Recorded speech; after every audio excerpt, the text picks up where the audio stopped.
Oh, yeah, it's a rough one.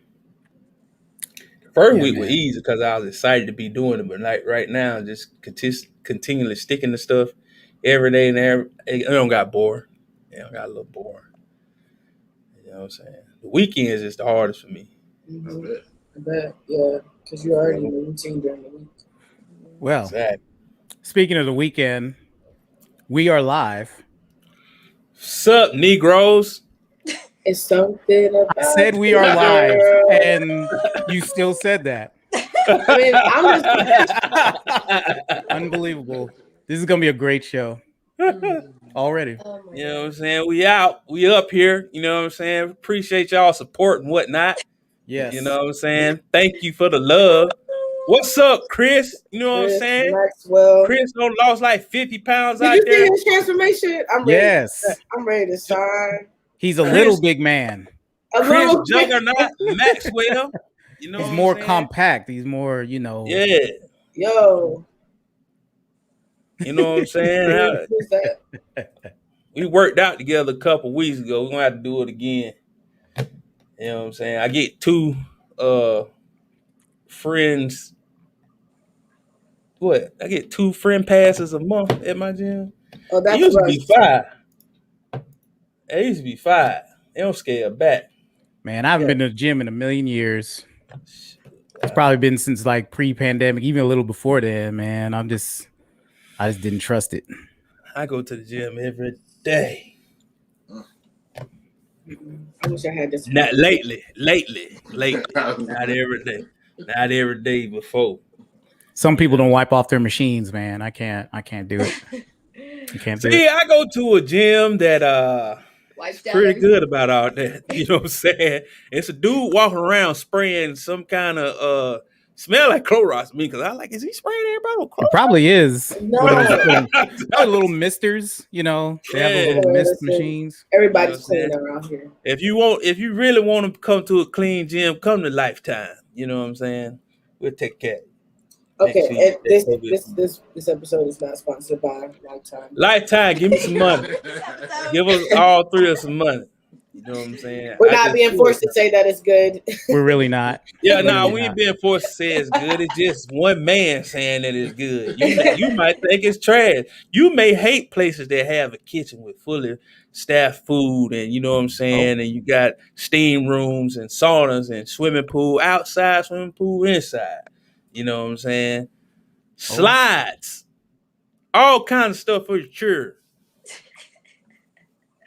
that sounds And Thank if you fantastic. want to you. get There it away is. from your children, you could put them up in that room with the other kids and let them play outside. They'll keep your kids all day in the summertime, feed them pizza and whatnot. Take them on field trips. Lifetime. Okay. They don't do that at Planet Fitness. No, they don't do that at Planet Fitness. You don't get them but some machines and a lot of purple. Yeah, Wow. you'll get Okay. that for sure. But LA Fitness, yeah. Well, no. What about LA Fitness? I ain't even gonna say nothing about LA Fitness. I'm gonna leave it alone. Don't just I'm leave them alone. out because one day LA Fitness might come try to fight me. They be like, "Hey man, I heard what you said on your podcast You about." got some loyal LA Fitness stands out there that will take issue with you. Man, I bop all Oh these yeah, other listen. But speaking of fit individuals, we are going to just do this properly. We are going to say goodbye to a friend, to an old friend, Julio Jones' career in Atlanta. Okay, because he is moving on to the upper room of Not the Nashville. What was this Moving tweet, on bruh? to What the was by and by. Oh my god. That was the picture that they posted with this. Yes, Yes. that was his Yeah, farewell because it tweet from made the it look team. like, yeah, it made it look like he had left here for real, like the upper room, like he just walked off like Enoch and just walked off and just didn't exist no more.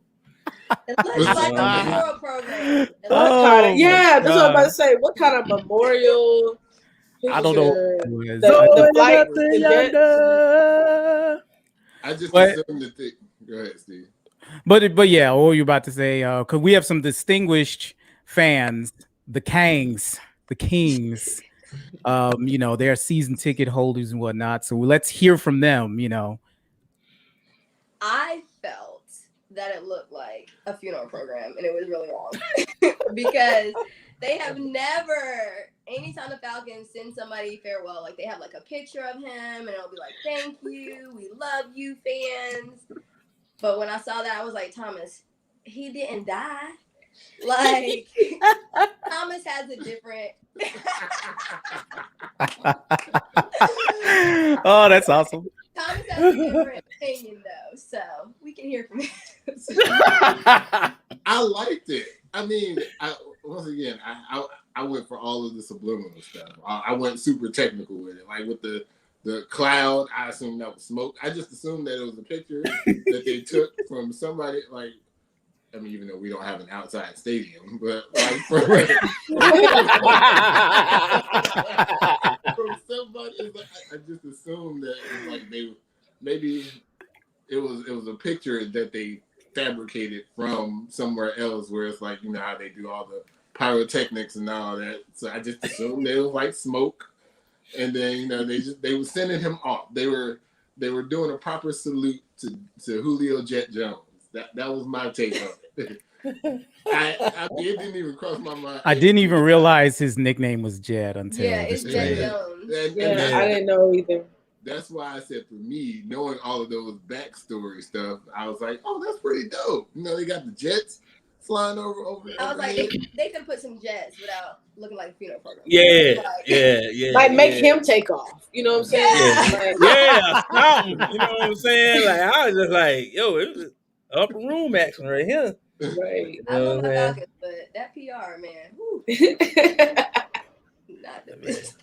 So yeah, Julio's moved on. He's gonna be a Titan, and they should be a pretty good team. It should be interesting. Our boy Quay, he's probably watching this with great interest. He's a true blue Titans fan. I'm gonna give him credit before the bandwagon forms. Yeah. I like to do that with people who actually stick with a team before they become popular, because it's coming now. The Titans are gonna be one of those teams everybody's watching. So it was like when Mike Vick back in the day went to the Eagles, and all of a sudden we have a whole bunch of Eagle fans down here. Yeah, I'm still calling y'all out, man. Y'all weren't Eagles fans with Donovan McNabb. Y'all are Vick fans. Just admit it. I was a Vick fan too. Hey, man. He was awesome. They just switched birds, man. I guess so. Yeah, right. They're like these Falcons ain't eating right now. Let's go to the Eagles and see what they doing. Exactly. I'm a New York Giants fan. He is again true blue. I'm gonna give him credit. True blue. I'm a Stayer fan. I've been a fan since LT. You know what I'm saying? Okay. We the only team to beat Tom Brady twice. Yeah, they did that twice. On his undefeated season, we was just like, hey, hold up, little bro. You ain't finna win this game. Now, I was mad at that because I hate the 72 Dolphins. I think they're a bunch of arrogant old men that struggle to stay relevant. You know what I mean? They never won that. Y'all, okay, all right. Y'all went 14-0 in like the 70s. Like no one cares. Hey, I don't care about that stuff. It wasn't even regulated football back then. Oh my god! They just got through wearing the leather caps. Now we sound like those sports fans who said Michael Jordan played a bunch of plumbers. Russell knows what I'm talking about. It was just like a rec league, and Russell, it gets on his nerves. It's just like, no, man, they were pros. They were, let's not do that. Let's not diminish the past too much. But no, I don't like the 72 Dolphins. They can kick rocks. I can't wait to the day where someone goes undefeated and totally invalidates that record. I can't wait. But speaking of deaths or non-deaths, Tyler Perry has revived. I thought Adrienne's face is like, yeah, because I was leaning death. I was like, who really died? Because I'm really not trying to cry right now. I'm like, oh. It's like, You made everybody get quiet. Like, what did you say? I just saw Adrienne's face like. Into the title.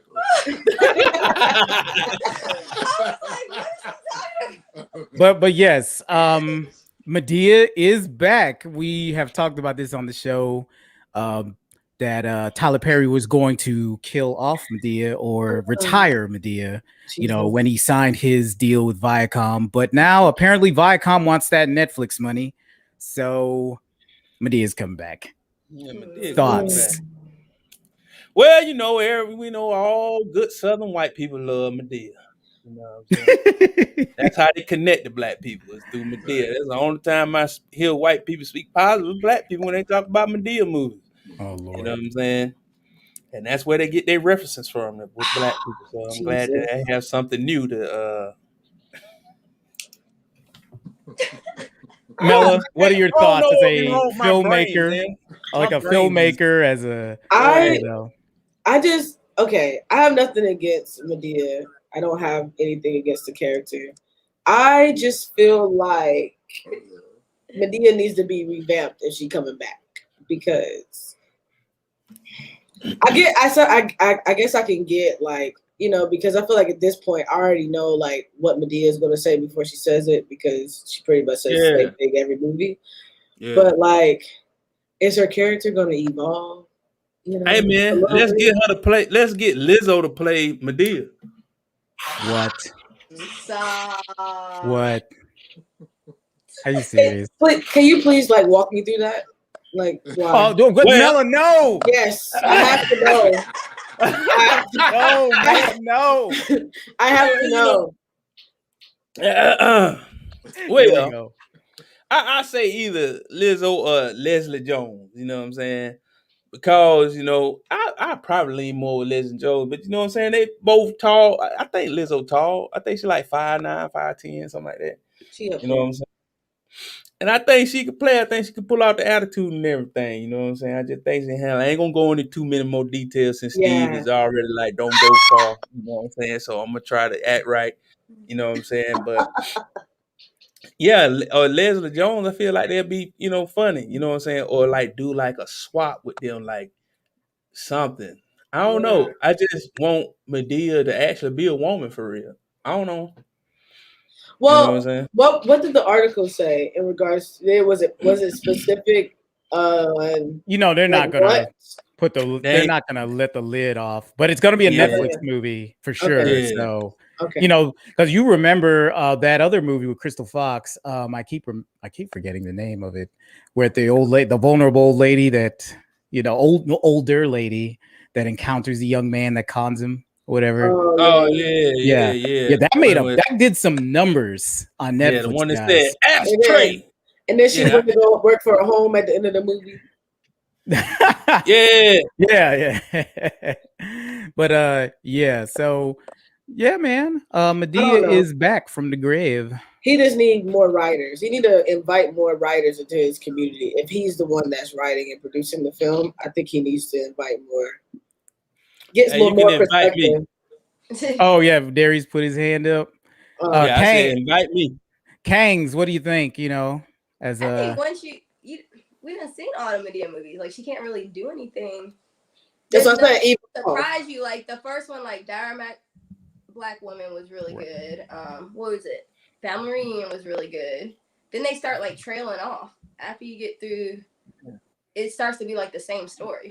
And then the acting starts getting worse. Yeah. And the wigs. Yes. They've been. You've seen Diary of Black Woman, the play. Oh, yeah. Yeah. What I will say is Medea Goes to Jail was my favorite play. Yes, I watched it. The play was funny. The movie, not so much. Yeah, but the play, I know that word for word. I know every song. Now know my luck. Back against the wind. I'ma get out of here. Call me Medea. You can call me too. Man, Medea Goes to Jail. The movie was just a bunch of ugly crying by Derek Luke. Man, Derek Luke is the ugliest crier in Hollywood. Yo.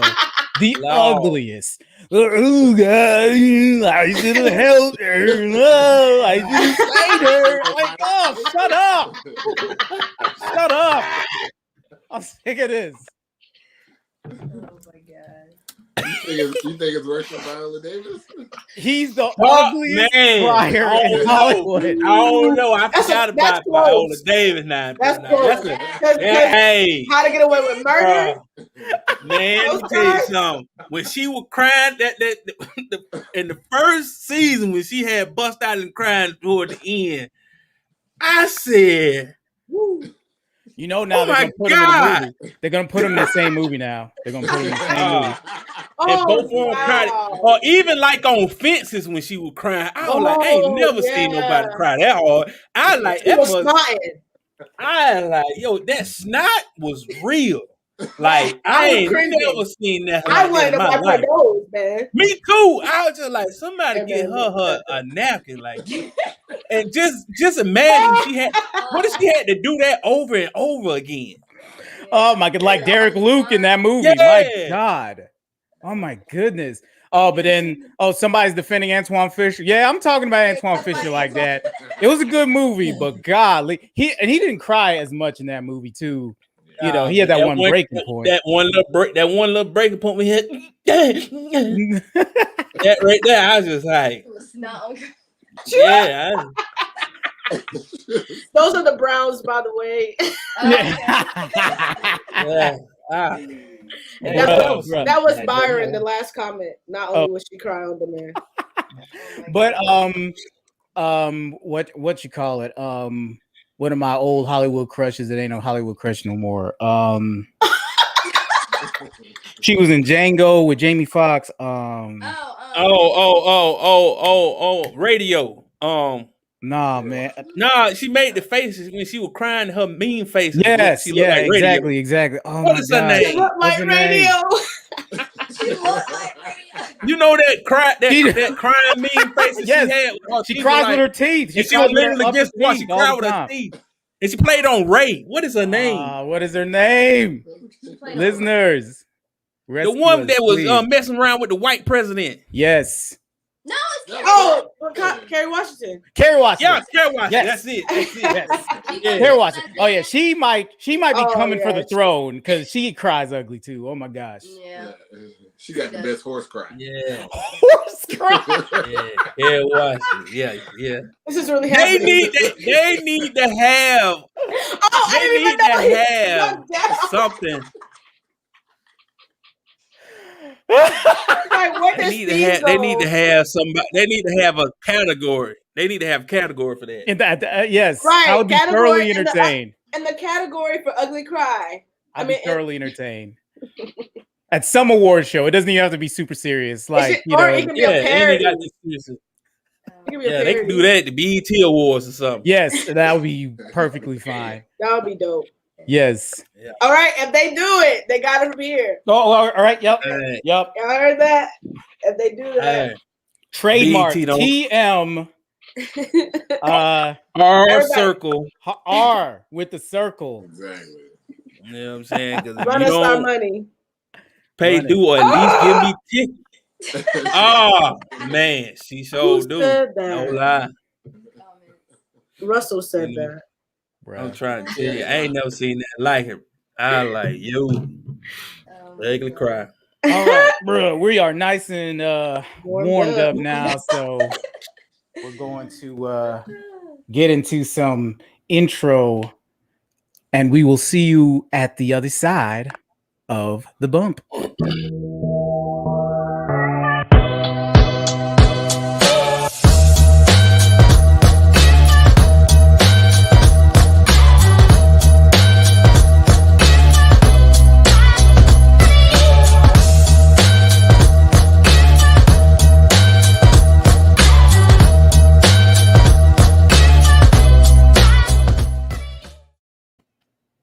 What up, everybody? You know, we have to warm up like a 1969 Chevrolet C10. What's up, everybody? It's your boy Darius J. And I'm Stevie Neal. And it's your girl Mela G. With special guests. The Kings. Try not to laugh. Wait, y'all first. No, he's just really still. I saw her move. Hey man, I really don't blanked for real. Like I forgot what I was supposed to say. And I this know what I'm supposed is- to say. And I know that, but it didn't come out. It's still, and this is. Conversate. Let's talk about it. Yo, I'm talking about, I knew exactly what to say. Hey, man, I hope I ain't got Bell's palsy in the brain or something. Oh, have mercy. I really blanked and I still knew what I had to say. Somebody help me. I mean, that was a rough landing, but nobody died. Yeah. So, there you go. I'm sorry, but I knew, and I was this like- is, but in my brain, I was just like, I left, okay. man. I've been It's okay. studying too much, guys. It's okay. We forgive you. You know how But we yes. do on conversation. Sometimes we come in here a little rough on the edges. But yes, so we're gonna get into the Ooh. show. But first of all, how you living, guys? You know, catch up with y'all. How you living? We're gonna start with Mela. Oh, really? It's not the Yeah. Yeah, best. we're gonna start with you first. And then Okay. yeah, we'll do that. Well, Janelle Monáe. you know, I'm out here. So I did announce this officially on the podcast, but pretty much everybody on here knows that I have a car now. Hey. Hey, she Yes. knows. Hot girl, Um, something. it's more like room temperature, you know. Oh, Because Lukewarm summer. oh, that might I not. don't know about that one. That's almost worse. Love God. I'm in the fire, you know, being molded right now. No, but I got my car now, so I've been like, you know, traveling and doing stuff every weekend. Seeing them young men's. No, not yet. I'll put that out there. So yeah, shout out to Pearl. Pearl is my car's name. But I went hiking last week. Yeah, last weekend I went hiking at this place called Buttermilk Falls. Yes, Buttermilk. Falls. Yeah, Buttermilk. it was. I don't know why it's called that, but Creamy River. Creamy what's that? River. No, it was clear. But no, I wanted to do something, you know, to commemorate me getting my car. So I decided to go hiking, and it was much needed too because I don't know. I just feel like spiritually, I've been like existing, and I feel like I needed to experience God, which was kind of cool. That, you know, I was a part of the series that Angel started at the Path Church. With experiencing God, and of course doing the follow-ups with when I was a part of the small group with, you know, Steve and them. When I say was, because Wednesday was my last day in small group because I'm trying to connect more churches up here in person. But no, it was really good. I think God definitely taught me a lot about just faith in that experience, because it was my first time there. I actually had to walk to the waterfall, and but like on each side of the road that led to the waterfall was like nothing but woods. So I was just like very uncomfortable. I had never been there before, so I didn't know what was gonna hop, skip, crawl, slither out of the woods. So I was a little like on high alert. But I just feel like God definitely just reminded me, like, kind of like this is me trusting Him too. Like, you may not know the process, it may be uncomfortable. It may be new, not familiar, but like trust that I'm gonna get you to the destination. And I think it was just like a really good reminder to kind of see the scriptures come to life in that moment.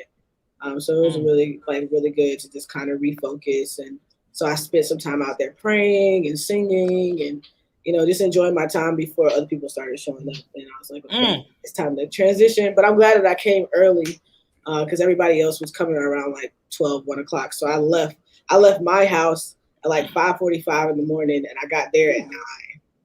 So yeah, I got there at 9 o'clock. I stayed out there for like 2 hours, and then I kind of head back, and I watched like Cruella. I went to the movies and watched Cruella by myself, which was really great. It was just like a really good like me and God day. And so yeah, so I just been going on adventures with God, and been planning trips now that I have my car, and I'm just super grateful, man. I was able to see Jamel this weekend too, Terrence. People I haven't seen like in over a year, so that was like really refreshing to see them and kind of catch up and stuff. So it's been a good couple of last weeks for me. So I'm pretty excited and see what God has in store as I continue to get connected to the church that I'm trying to be a part of, and see where God takes me. So what if somebody had to walk out the woods and said, "What's up, girl? Did Jesus Christ?" That actually happened. Somebody named Jesus Christ come out there and talk to you? Not Jesus Christ, but there was a person that did come out of the woods. It was a park ranger, and I only thought those existed in cartoons, but you obviously don't go to parks a lot. Clearly, I really don't. I don't, or at least I don't know what his name was. But when I go hiking, it's not like a park ranger there to greet you and give you directions. You just like Stone Mountain. There ain't nobody out there in the front other than the person that's taking your buddy for the parking. That ain't no real park. Exactly. That's what I'm saying. When I go hiking, I don't go to like a park with a park ranger. Anyways, he came up on me. I didn't even know that he was there. He literally walked out of the woods and started talking and was like, "Have you been here before?" And I'm like, Was his name Rick? I don't know. Ranger Rick. I don't know, but I literally like tensed up for a second. I was like, "Yeah, this is my first time." It's like, "Okay, you're gonna walk this way." I'm like, what would have happened if you would have encountered like a bear there or something? I don't really know. So they give me your picnic basket. Well, hand them over. They would have been disappointed because I had nothing on me. Hey, Yogi, the ranger said, "Don't mess with the walker." All right, I have nothing. I'm sorry. I tried to hijack your how you living. That was a good boo boo. That was good. I'm about to say that was a good boo boo. He's been practicing. Okay, voice actor, I hear you. Boo boo. That's one of my go-to. That's one of my go-tos. It's one of my go-tos. Boo boo is definitely one of my go-tos. Oh, Brittany's like, wow. But so the Kings, how y'all living? We'll transition to y'all, see how y'all been doing this week. Well, it started with some sick kids. And ear infections and all that fun stuff. And summer sick is the worst. Yes. And then Thomas working from home with them, but then we survived and they went back to daycare. And Thomas went on a fishing trip. We had a birthday party this weekend. Caught nothing. Because first of y'all set out like at almost 9:00. Like, what were y'all gonna catch? In the heat of the day, nobody catches. What y'all gonna catch, man? No offense. These hands, basically, of the sun. It didn't help having Paul there. Paul talking loud. Yo, son, let me tell you. Hey, fish, let me talk to you. Where's all the fish at? So you cast your reel like this? Stop. Hey man, we're gonna get in trouble. We love you, Paul. I say that with mad love, mad love and respect. Mad love and respect. Hey, with the hands, like yes. We gonna get in trouble. Right. I'm hey, Thomas, you gotta see him every week. I'm gonna send him this specific clip. But amen, brother. Amen. Hey, wow.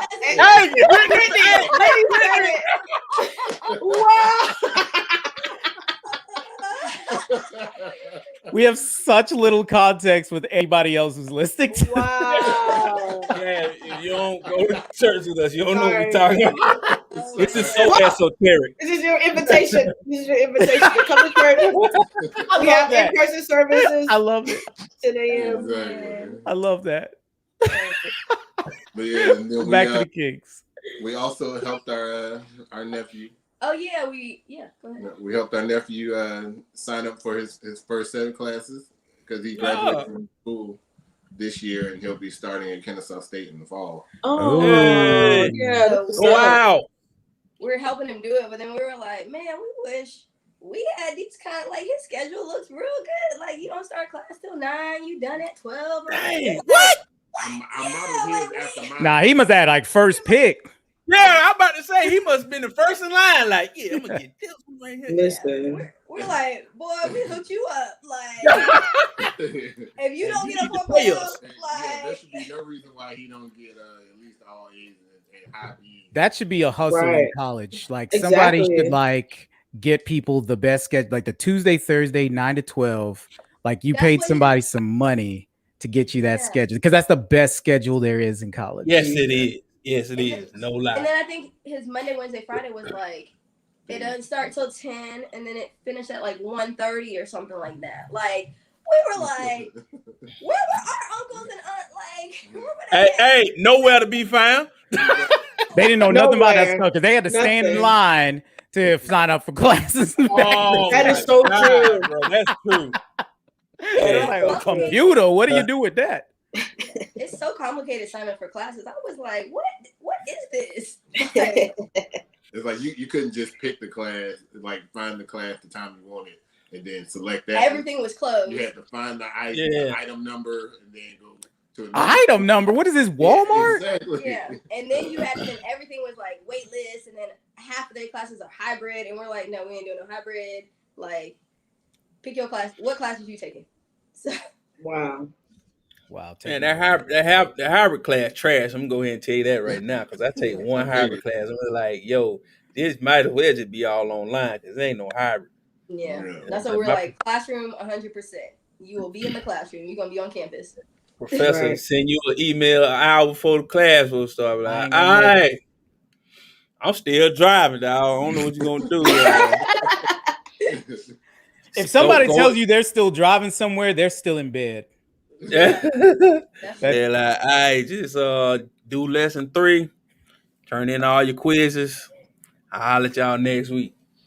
I'm like, man, this joker getting paid to He go has to that on sleep. auto, man. We teaching ourselves. Schedule For like this the message online class, for- it's pre-recorded. Like it's like the virtual service at church. Right. Schedule this Yeah. service. Schedule this class for 7:00 every Thursday. Yeah.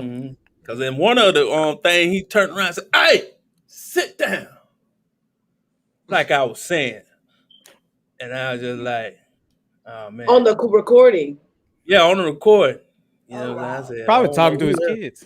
Yeah, he probably talking to a kid because he kept looking over there like, and then what you would want to do next.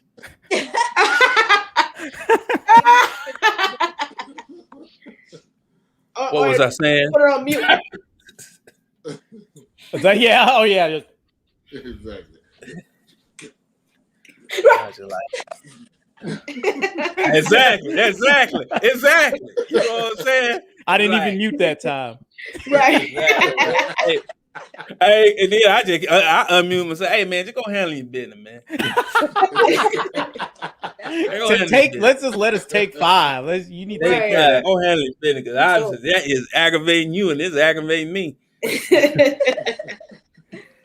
Oh man, but that's how y'all live in Kings. Yeah. All right. Yes, sir, Chris Maxwell. Right. Commanding your kids with facial expressions. True. Hey, man.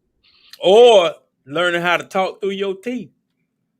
Get over here. Jesus. Shut up. Or you Or your try to, eyes. you just, Right. and she'd be like, I'm whispering. Like, Mommy, why you whispering? Thomas just shot those Izzy. Samuel L. Jacksons from Black Defeat Snake. the purpose of what I was trying to do. Yeah. Thomas can like come in a room, like I could have like done a Holy Ghost dance, be yelling at Izzy, like Izzy, get your butt in the bed. Thomas literally looks in the room with his eyes, and she's like, okay. It's the dad, man. It's the dad, yo. Man. I feel it, man. I'm telling you, I see it all the time. I was like, man, the mama rough. Then daddy come around like, it's a different. One of my homeboys, all he do is like this. I'm like, what was I just doing? I don't know what it is. I don't know what it is. His son look at him like, yep, facts though. Yeah, that's facts. That's facts. Doing it like behind her. I can tell, because then she like snaps and like it'd be like voodoo or something, and she just like be like, "Okay, mommy." Okay. People in the room like, amen. Yeah. How you live, Stephen Neal? Yes, y'all. It's been an interesting week. Just looking at 2 movies that were pretty good. First of all, we saw In the Heights on Friday for date night. That was really good, y'all. Good. And I don't like musicals. I hate musicals. But I like Dreamgirls because it's a musical about music. All right, and they did their thing. And I like this one. This is definitely Hamilton for HBO Max. Like it is that good. It is that done by the same guy, it's done by the same guy. But yeah, and the difference between this and Hamilton is that it's giving you the visuals while they're telling the story too. It's not just on like a single stage or whatever. So real good. And then the other movie that I saw, me and Britt saw along with our teenagers, we had a movie outing yesterday. So yeah, we're all in the same place. So that was cool. But we went to see Cruella. That's good too. Man, I'm telling you guys, this is the best of these remakes, prequels, live action things that they have ever done. Yeah, it was really good. I agree. It was the lead that was throwing me. I just like, am I gonna like this? Because she is on and off sometimes. Emma Stone. Emma Stone. Yeah. And she played the same person. You know what I'm saying to me?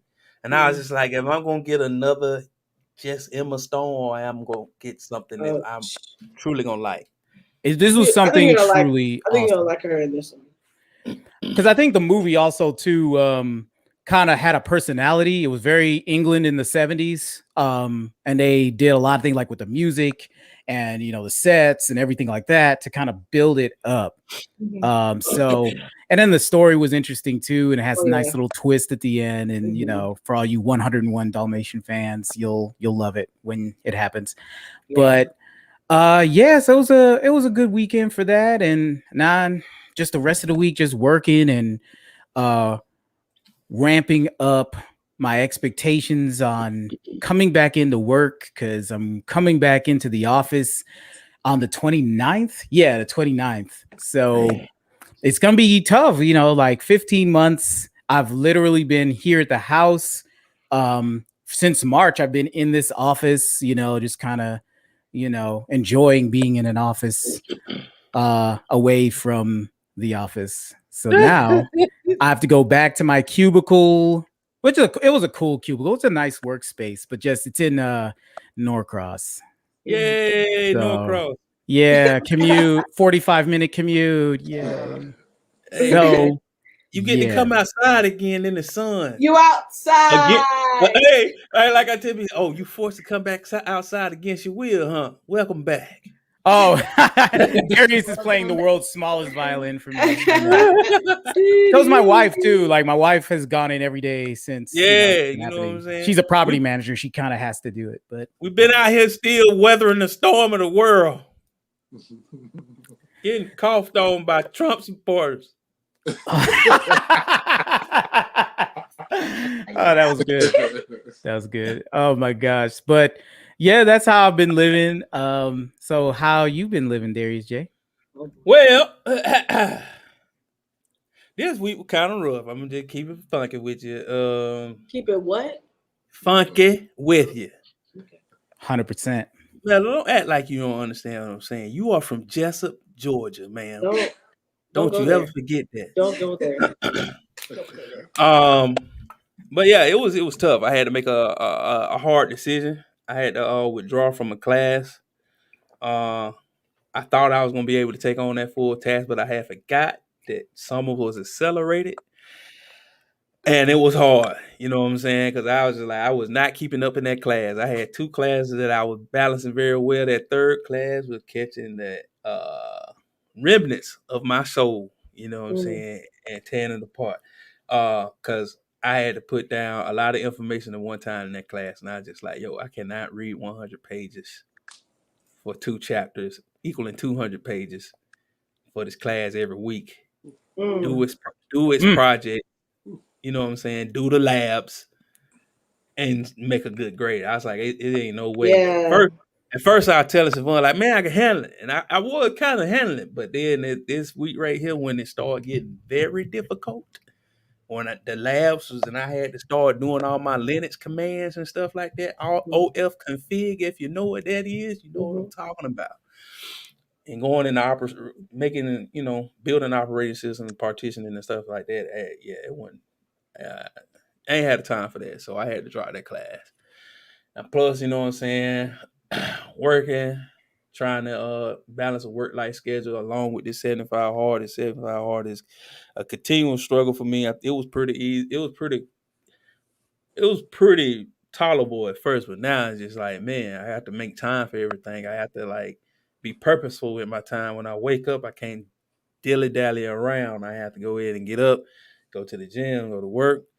You know what I'm saying? Work the finite amount of hours that I can, get off from work, come home, study, or go do my second workout, which I go do my second workout. Then I come home, you know what I'm saying? And then I study for about 2 to 4 hours, you know what I'm saying? Then I go to sleep and stuff like that. You know what I'm saying? Like, and even like one of my classes is really about teaching you how to manage your time, which I feel like is on time, but you know what I'm saying?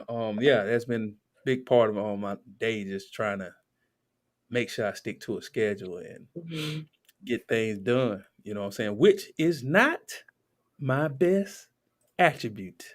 I am good at winging things, being purposeful and intentful in my day.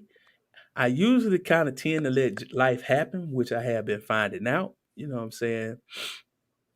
Um, but now this, I feel like the one thing I'm learning with this 75 hard is just like being purposeful and intentful. You know what I'm saying? Making sure that I'm growing in the areas that I'm weak in.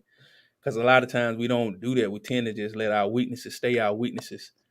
And you know what I'm saying? But not really tapping into those weak areas. We just only want to operate in the strong. And we can't do that. We have to get better. We have to be, Chris, like consistent on purpose. You know what I'm saying? And because that's the only way you're gonna grow. You don't grow by getting older. You grow by intentionally aiming and trying to defeat those weak areas. But if you don't, and you just think you're gonna grow with age, that's you just getting older.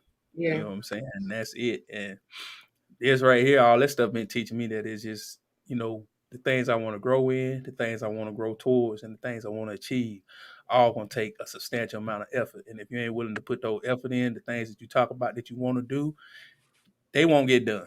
Yeah. That's how I'm living. Kudos to you for making that tough decision. Yeah, man. Yes, absolutely. I should have made those decisions in college, and I didn't. Yeah. Affected my GPA. So Yeah. Yeah, man. So that is how we're living. And so now we're going to get into how this show is living. We have a show to do. We got some things on the docket. First of all, we're just going to get into this topic. Everybody's been talking about this, so we're going to talk about this too. We're going to put our own spin on it, our own conversate spin on it. That's what we do here. So, all right. Monique had an opinion, and that opinion has been talked about for a couple of weeks now.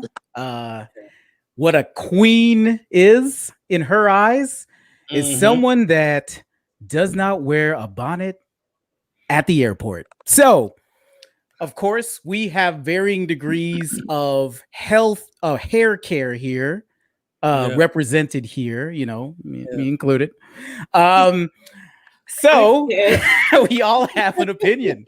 So let's get into that. Let's get into what this lady has to say. Look at that face.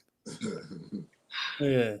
That is a face of conviction. That is that is a face of a grandmother watching somebody walking in church with a tight skirt on, and like she know better. She ought to be ashamed of herself coming in here like that. Well, that's the face of a mama who just told their child before going into the grocery store, you better not touch nothing. Exactly. So we already have some opinions flown in from the crowd. Chris is saying, here's my opinion, mind your business. Okay.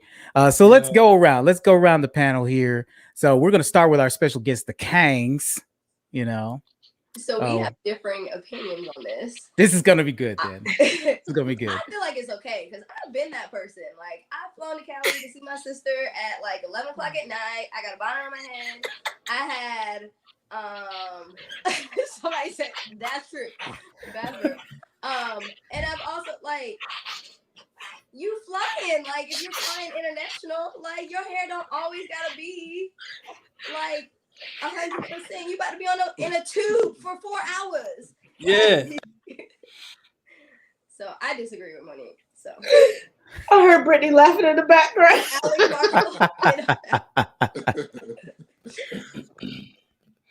Okay, anyway. I agree. I agree with what Monique said. Okay. Just because being on the receiving end of watching the bonnet, or not even just with her, but just like either with family members or just other Black women that I've seen. I agree with what she said in the sense of like I think you should have some kind of respect for yourself, like in the sense of like how you come out in public, like how you present yourself to the world. I'm not necessarily saying kind of like how she said that you gotta have like you gotta be fresh to death from head to toe. You gotta have your curls popping and all that jazz. I mean, if you don't want to have your head down. I mean, I could see a woman putting on a wrap and then like maybe putting a hat on or something like that. But I mean, like to come out with the fuzzy slippers. See, you added a whole other dimension to it. But that's typically what they wear with the. Yeah, I'm about to say I ain't never seen a bonnet without slippers. Wow. You know what I'm saying? Exactly. I never have. I ain't never seen a bonnet without slippers. I'm just gonna be honest. I'm with Thomas on that. I ain't never seen one without the other. Like I feel like there is a multitude of ways that not even just women, men. I'll get to the men, the men's version of that as well. But like I just feel like there is a multitude of ways that we can go out in public and still be comfortable. I mean, you can have your nice pair of walking sneakers on. With some sweatpants and a t-shirt that could very well be wrinkled, or and a wrap, with a hat on or something like that. Like I can, like that, you could still be comfortable in that. And it's like the reverse side of that is like with dudes. I don't think it's okay for dudes to go out of the house in flip flops with the socks and do basketball shorts on and a wife beater. Like I feel like that's the men's equivalent of the same thing. Like true. That's a real good point. So Mela, do you the most locked among us, do you have an opinion? The most locked. I mean, I don't guess it doesn't really. I don't feel like it really directly affected me because I don't really wear bonnets in general. Like maybe I just wear like a silk head cloth like to bed, so just to protect my hair. But you need to wear a bonnet. Then you need a bonnet for your hair. I do have a bonnet. I just don't wear it often. You need to wear it. feel like you're telling me what I need to do, and I'm not. Hey, I'm gonna tell you, I got dreads. I wear a bonnet to sleep.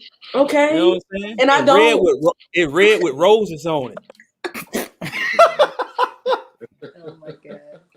I cannot. Anyways, I see what Monique is saying, but I just feel like the definition of queen can be diverse. Like like you wearing a bonnet or out in public shouldn't equate specifically to like you not being able to be a queen. You know what I mean? Like I don't know. I think I was looking at a conversation that was a conversation thread that was going on Instagram surrounding the same topic. And basically one of the biggest things that I kept seeing was like this like women get so much hate on so many different things, especially black women, and it's like one more thing that like black women can't do, and they like specifically equate it to this definition of something, and it's like, and people are already out here struggling with insecurities and all these different things, and I feel like we make it more than what it has to be, and especially when it comes from a mouth of a celebrity who's well respected in her community. I don't know who, I don't really follow her like that, but I do feel like it was like this direct, like, okay, women who wear bonnets in public are not queens. Like that's kind of like how I interpret it, and it's like feeding into this like insecurity that they probably already have about appearance and stuff like that. I've never worn a sew-in or anything like that, so I've never had to really protect my hair in that way. But I get it, like I get it. So I don't have like a specific opinion about it. It's like I just see their perspective, but it doesn't really apply to me because I never really went out in public with a bonnet. Now I've been out in public in a onesie, but that's another conversation for another day. A what? What? I have questions, but I'll don't save even that. want to go there. I have questions, but yeah, but all right, I gave my yeah. I have. This is when I don't like when people use the term queen and king, especially when it comes to people, my people anyway. That's it, because queen by definition is a female ruler of an independent state. Yeah, most of everybody ain't that. Just like with kings, they ain't that. You know what I'm saying? But like I see where she's coming from, but just like I tell people, man, I understand that most people need to live their life. Like I mean, I don't walk around thinking about what people looking like 9 times out of 10, because I was like, I don't know where that person going or what they going through. They may need the security of the things that make them feel comfortable in public. They ain't got nothing to do with me. You know what I'm saying? But you know what I'm saying? On the other hand, like, now I see if you were going to an event or something like that, I get it. But just going around every day shopping and stuff like that, man, I don't care what people got on. I don't see more outrageous things than a bonnet. Right. You know what I'm saying? I don't see some people wearing some clothes they ain't got no business wearing with their wide body shapes up. You know what I'm saying? But nobody don't say nothing about that. You know what I'm saying? Yeah. Please, man. Or somebody trying to stuff themselves in clothes that too small, and they no. look like a busted open can of biscuits. That bothers me. You know what I'm saying? But a bonnet ain't one. You know what I'm saying? If you gotta wear, yeah, you ever seen when you bust a can of biscuits? Yeah, like that, man. You know what I'm saying? But the bonnet don't really bother me. Like if we and my wife were traveling, she got to wrap her hair. Wrap your hair, baby. And then somebody come up and say something, you want to bop them in the mouth with these wrap them up. You know what I'm saying? They gonna be wrapped up. You know what I'm saying? And but I just don't have no problem with stuff like that. It's just bonnet. Man, I grew up in a house full of women. You know what I'm saying? Yeah. So it don't bother me.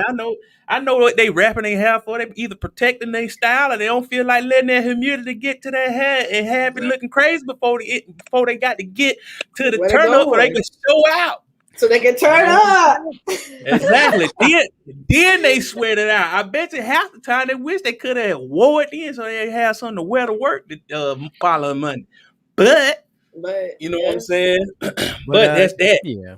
Yeah, that's what and Monique, you know what I'm saying? Hey, I remember you threw a TV at a pregnant girl on presses down the steps. Shut up. You know what I'm saying? I appreciate like I said, everything got a place in the way, and whoever exactly that Monique. You know what I'm saying? And she looked Isn't like she in public? In public there. I'm just saying. She looked like she in prison and she got girls washing they drawers for her. And okay, I'm taking this picture down. That's what I'm saying. Like I understand some people. I understand for real. And sometimes people do what they do, and people have a problem with it. And if people feel like that's the way, just live your life. That's all I say. If you walk around caring about that much about what people got going on, honestly, I don't care. You know what I'm saying? Like Monique, if you got a problem with it, pay for everybody hairdressing situations where they can have somebody That's on what I'm site. saying. Be a part of the solution. But if you ain't paying light bills and nothing like that for these people and chipping in on the hairdo side of the game, because that still costs a lot of money from what I've seen. Yeah. You know what I'm saying? You need to shut up and go count something. Like, okay, because I feel like there's an angle here that needs to be addressed, because we as a people, whether we're women or men, especially women though, we kind of are goaded and gaslight into these respectability politics.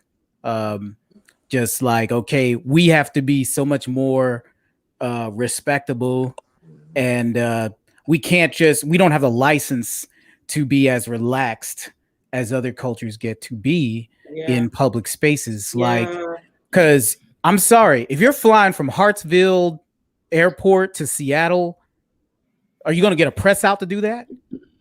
Are you going to get like, you know what I'm saying? Are you going to be like ready to sit on a plane for like hours on end? I don't think so. So then I think that's where she got tripped up, is at the airport. That's where that's ridiculous. Yeah, that's ridiculous. Ain't nobody coming on there fully dressed up and dressed out just to get on no airplane. No, just to get into this 10-cylinder packed full of people. Right. Like, no. And now with COVID too. Exactly. Why Chad and Karen getting on the plane with flip flops with their toes out? They clearly look like they need manicures that they got for 99 cents at Old Navy. Exactly. And then and Karen, she still got some pants that say Bootylicious on the back, and they ain't got nothing. Man, Bootylicious. I don't understand what they got. Why? Darius, you about to be banned. I can't. But I mean, truth. But you wanna, yeah.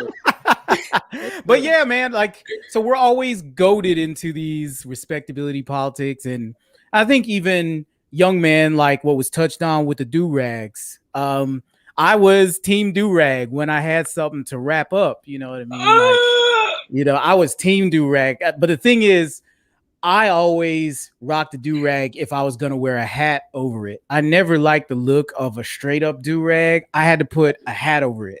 You know what I mean? So that was kind of like the look or whatever. Plus it would kind of like get my waves right or whatever. But otherwise, I wasn't a big time, like, I'm just going to wear my do-rag everywhere like the dude from Proud Family. I'm not going to do that. Or like the dude from Boys in the Hood, like, hey, let me see your football.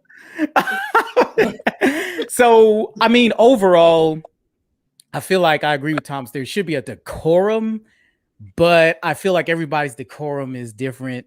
Because like Darius said, people move through the world different, you know, and like, you know, I'm comfortable with, you know, vintage t-shirts and stuff like that. Some guys my age think that's ridiculous. Yeah, you know what I mean? Some people do, but that's not their say. And they want to, you know, if you want to rock Faded Glory and other blank situations. Joker says Faded Glory, man. This is the old Walmart pants. God.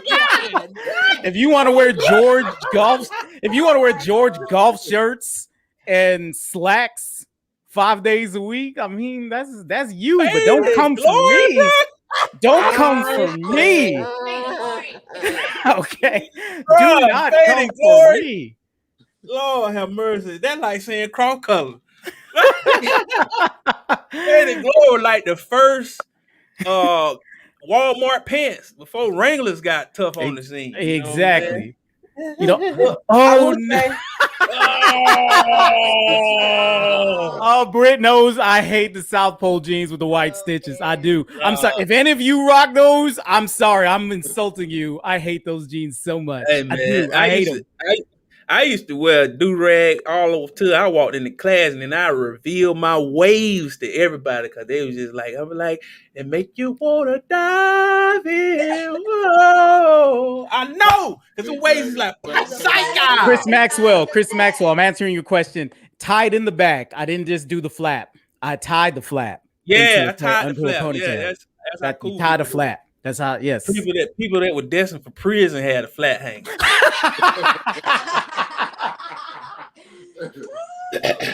oh my god. Every person I seen that wore the flap hanger, all them homeboys is in jail right now. Oh no. I'm not lying. But yeah, if I saw yeah. you with the flap hanger, like you going to prison. But yeah, man, like you're not about to come from my life just because I want to wear shorts to, because I've gotten into that discussion too with, somebody older. Like, we go to church with a very wide open dress sensibilities, right? Mm-hmm. And I've had said to me, like, you along with your friends, y'all a little bit too casual, you know what I mean? Like, gym shorts is cool, but not every week. And you know what I mean? Like you dress up sometimes. And I'm just like, oh, that's cool. That's cool. Yeah. I feel like dressing up a lot. Sometimes I feel like dressing up. I don't have a suit at the moment because, I lost a lot of weight recently and I, shrank out of 2 suits. Suits are expensive. Man. So I'm between suits right now. If you go to K&G, you can get 2 for $150. Yeah. Exactly. Okay. Yeah, and a pair of hard bomb Stays out. But yeah, like I feel like that dialogue too. Even getting into like host team, I used to be involved in the host team, and there was a lot of discussions about okay, should there be a dress code for a host team? And I've always been of the sensibility of no.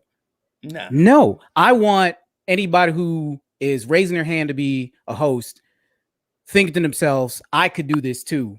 I feel like when you have a dress code, it's exclusionary. It's just like you turn into a Baptist church. I mean, but no, I want anybody to be like, oh, I could do this too. I could, now, all right, if you got ripped jeans, if you got some shirt with crazy stuff on it, all right, cool. You might need to chill out. Or you got a pair of Prince pants. Stay at home. Yeah, you might need to chill out. You'll serve next week. But if it's just regular clothes, I mean, I don't see anything wrong with that. Yeah, I'm serving the Kingdom Kids. I'm coming comfortable. Oh, yeah, that too. Yeah. We'll have like a little T-shirt to kind of identify ourselves, or a name tag. Yeah. Go to a name tag even. You know what I'm saying? But I'm not asking anybody to dress up to get spit on by kids. Like I'm not. Yeah. Especially if you're in the baby room. Little babies are like time. They're like incendiary devices. They get too much milk. They're like blah. Yeah. Oh man, but this is a wild topic. I can't. Well, circling back to the bonnets real quick. Yes. I mean, for those who may have, was offended or whatever by this, hopefully not. But there are some alternatives, there's wigs now with hats. So you can just put on a hat and there's like hair attached to the hat that makes it look like a wig. Only way I found this out is because a lady went through TSA and they asked her to take her hat off, and she was laughing, and I was like, okay, why is she laughing? She took the hat off, and it was actually a hat with the wig on the hat, and she just had a wig cap underneath the hat. So caps with hair, bonnets, you choose. Hey man, women have to struggle to get out here and try to be looking presentable. They have to risk their lives. You know what I'm saying? And they hair and all that. So hey man, I don't know what it is to wrestle hair. That's the reason why I got a hairdo that just it maintains itself as long as I keep it moisturized and washed. But yeah, so that is the bonnet saga. Heavy is the head that wears the bonnet. So, so you know, that's just how we feel about it over here at Conversate. Now you got our take on it. So now we're about to talk about somebody who made another bold statement, but in a very positive way. And we're talking about Naomi Osaka. She decided to take charge of her mental health and how she handles it because her employer was not accommodating about her talking about it or taking time away from it to deal with it. So she sat out of one of the major opens of the year, the French Open, of tennis. And yeah, man. And thanks to I don't know who played in the French Open, to be honest. I think the final was today. I don't care who won because Naomi Osaka's not in it because she's out. She's out. She's sitting out. She was the one to beat anyway. So you don't even... Yep, number one player in the world. So yeah, number one player in the world. She holds all the clout in that situation. And she played it. She had the card and she played it. Yeah. And that's what I appreciate the most because a lot of athletes in that position would not consider that she could do that, to consider that they could do that they could put this issue on a platform. So want to go around and give her kudos around this panel. So who wants to go first? Yeah, I mean, I definitely give her, I think a couple of episodes back when Coach was on, I was talking about mental health a little bit. We were talking about in regards to relationship and self-worth and the process that I had to go through to love myself, and really kind of emphasizing how important that is before even considering being in a relationship with someone else. And really prioritizing, your mental health because you're not looking for your other half. You're looking for somebody to be able to complement who you are. 200% people, 100% is not perfect. You're still imperfect. There's still room for mistakes and growth. But yeah, I was reading a bunch of different articles surrounding this. I do know that I guess prior to her not coming to the media appearances and, I guess ultimately making that statement of not wanting to, not sitting out of the French Open, because of her mental health issues, like they fined her, $15,000 for, sitting out, which is not the maximum, penalty for that because it's like if you miss it, like it's in the contract. But I think like they minimize the issue, like they minimize the reason, why she, made this choice. Because I'm sure that, I think there's a lot of things that go into it. Not only like she's making money, but being in the French Open as viewers. So I guess there's more so like focusing on the business side rather than like that her as a person. But I do definitely commend her for prioritizing her mental health because I think that's important because you think about celebrities all the time. One of the biggest things that I don't think it comes to as a shock anymore because like when you think about people who die and you start getting more details of like how they live their life, it's like they didn't prioritize certain things that they needed to because they were like, especially when they started young. Now I'm not sure how young she was when she started tennis, so not just specifically talking about Naomi, but I'm just talking about people, especially like actors or things like that who started at a young age and that's all they know, and so like they get older and they get into they don't really take the time to kind of step away. They're like always used to in limelight, pleasing people, different things like that. But I think sometimes when we have those, those people in the spotlight, we put them on a pedestal, right? They can do no wrong. They're perfect. They're da-da-da-da. They have the life that I want, whatever, comes after that. But it's like they're human too. And they have experiences. They have trauma that they have to deal with and go through. They have lives. They have family, so it's like, I think sometimes we forget, like, when people are in a certain light, that they're human, as well. They're imperfect. And it's like we don't give each other that space to be human. But I do commend her for that decision, even though probably as difficult it probably was for her too. So not saying that it was an easy choice for her, but I think it was definitely probably needed for her in this season. Right, right. And Kings, Adrienne and Thomas, you guys are raising two little humans right now. So what is your take on this as far as Osaka protecting her mental health in this way? I think it was an amazing decision for her to make. I just think like her being a black woman, a black Asian athlete, and just like her putting that first kind of shows you that like I'm prioritizing myself. Like this is my mental health is more important than this money.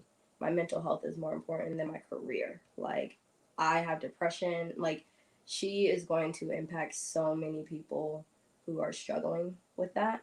And I just think like them looking I was reading somewhere else they're supposed to be like looking into more like mental health I think initiatives. But I just think it's just gonna change the tennis world. That's my hope is that it is because the celebrities have so much pressure. Just overall. And I just think it's just a talking piece and it's gonna help her like prioritize herself. I think it was the best decision for her to do. Yeah, well, I agree with everything she said.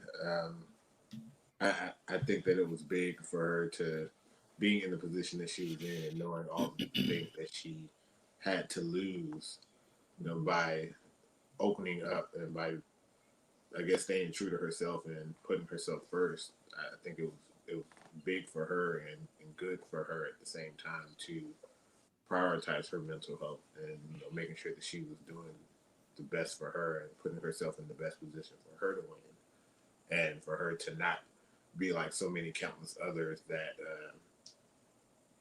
just toughed it out and continue to just carry on as if everything was fine or they were going to figure out a way to make it work, and then they end up continuing down the rabbit hole and either taking their lives or just doing something else crazy. So like I respect her for making that decision, and I know in one of the articles that I saw, she was saying that I guess like when she finally is able and ready to come back and wanting to come back, that she would definitely be willing to like partner, I guess, with the tournament to help raise awareness for that. But then it's like, I guess, kind of like the devil's advocate for me, like was also thinking, so like how I guess maybe it's different like when you're actually playing live, but it's like how is it that she has these issues like with the doing the interviews and stuff like that, but I'm like, you're playing in front of like thousands and millions of people, and like even knowing that in the back of your mind, like how does that not affect you? Yeah, but I think also like just as a black woman or just like you just have this like standard like I have to do this. I always have to do this. I always have to do like just putting so much on your plate, and then like for her to be like enough is enough. Like I'm picking me. I'm picking myself. And which is very cool. And I wanted to kind of address like, okay, you're an athlete and you're an athlete on this level. So you're playing in front of millions of people on TV in the stands. But a press conference, it seems like a press conference for an athlete could be something where it's very much zeroed in on you. Like in the competition, it's like people are focused on the action, the opponent, the opponents and everything like that. But a press conference, you say the wrong thing and people are talking about you the whole week. You know what I mean? And you have to be coached on that constantly. You have to be mindful of that. And then in the moment, even if you're being coached in the moment, you don't know what anybody's going to ask you. Yeah. And then being a black woman on top of that, with the world we're living in, with the issues that come up, people will either try to further, your cause, or they try to trip you up on your own cause too. And that can be real stressful. And, I know the media has a job to do. So, you would like for an athlete to answer your questions because everybody, this is what you do for a living as a reporter. But at the same time, I feel like, and I very much felt like coming into this issue that if she was Maria Sharapova like 10 years ago, I feel like, it wouldn't have been such a big deal that this fine was levied. And, if it just takes me back to the Serena thing with the dress code, and it was at the French Open as well. It's just like, okay, she violated the dress code, big deal. Just fine her in silence. You know what I'm saying? Let her change her clothes. But the fact that they made a statement after that, like, we levied a fine because her dress is not up to the standard of Roland Garros. Who gets that? A black athlete, a black woman. And it's back to respectability politics. You know what I mean? So I felt like that went into it as well, that it was just made such a big deal that she did not want to talk to the press about mental health. And I think there were some people who were pillaring her for that ahead of time. They were just like, before, as soon as it came down, like, oh, this athlete, athletes are so spoiled, you know what I mean? And it's just like, but those are her reasons. You know what I mean? And there's worse. And I think athletes get into worse situations that mess with their obligations to not make such a big deal about it. So I think that went into it. Darius, what's your 2 cents in the situation? I feel like this. A lot of times people will tend to always say that, all right, they're spoiled, they're this, they're that. You know what I'm saying? And I feel like you have to protect yourself because guess what? The media and none of that things like that, they ain't out here to protect you. They out here to get what they can get out of you. Even the French Open. And I think she did what was right by her. I think she did what was necessary for her because I feel like you, Steve. You know what I'm saying? Like once you in the game and stuff like that, man, that stuff don't matter. You can't even pay attention. Just like even Michael Jordan said, he was just like, man, I'm in the game. I don't even hear the people in the stands. You know what I'm saying? But you get agitated, you know what I'm saying? Because just like I tell people, man, you hear some of the stuff these press people, we don't get to hear everything they ask. They ask some outrageous things, and you know what I'm saying? And when you black, they ask you some stuff, and you just like, man, come on, man. You know what I'm saying? Like, and I can understand how that can affect her and how she feel like she need to take a break from it. You know what I'm saying? And she shouldn't be fined for wanting to take a break. You know what I'm saying? I understand that she in the tennis circuit, but if she feel like like you said, they shouldn't have to make that public. You know what I'm Right, saying? just fine her and move on. Just be like, you made the contract in private. You know what I'm saying? And you Fine her turn in this into private. this. You turning this into a big thing that didn't have to be. If she wasn't there, just gonna say, hey, the French Open is going on without her for whatever reasons. You know what I'm saying? If you want to figure it out, call her. You know what I'm saying? But it ain't our right to disclose what's going on with her. Because it's really not, because you don't own people. And that's why I tell people, think there you about go. sports that get on my don't nerves. own They people. feel like they own you. You know what I'm saying? You Right. don't own me. Because if I stop playing, it's gonna be another me. You know what I'm saying? And it's like stuff like that. Like I guarantee, because I forgot the girl name. I've been trying to look and find her name. But she was out of a couple of tournaments. She was a big tennis player. You ain't heard nothing about her. But she white. You know what I'm saying? Or I mean, French yeah, like or I could, whatever she is. But you know yeah, what I'm like saying? But they I ain't see what you mean. the press ain't on her like that. You feel me? Like, and I feel like her being number one, her being young, and they like, nah, you need to be here because we want you here. Or even it's just like when they tell people to shut up and play. You know what I'm saying? Like Right. you trying to take the humanity out of me. You think I'm just a machine that just show up and do these things and try to win for you and make you feel good because you want to see me jump through hoops and answer your stupid questions or whatever. Like, dude, man, people have pressure and life ain't easy. And when, like, if she was to spiral out, continue on the path and do exactly what everybody want her to do. Right. She spiral out, go into a depression, start using drugs and stuff like that, guess what you're gonna be saying? Well, guess what people gonna be Gonna saying knock her about her down. then? You're gonna knock her They go down. they gonna knock her down then. You know what I'm Yeah. saying? But she doing the proactive thing and doing some preventative maintenance and getting herself ready, willing, and able to take on the task. She ain't saying she threw forever. She's like, hey man, the time ain't the time. Yeah. Unless you want me to come out there and make a mistake and get mad and just slap that little girl in the face with a tennis racket, I'm finna take this time off and go do what I need to do.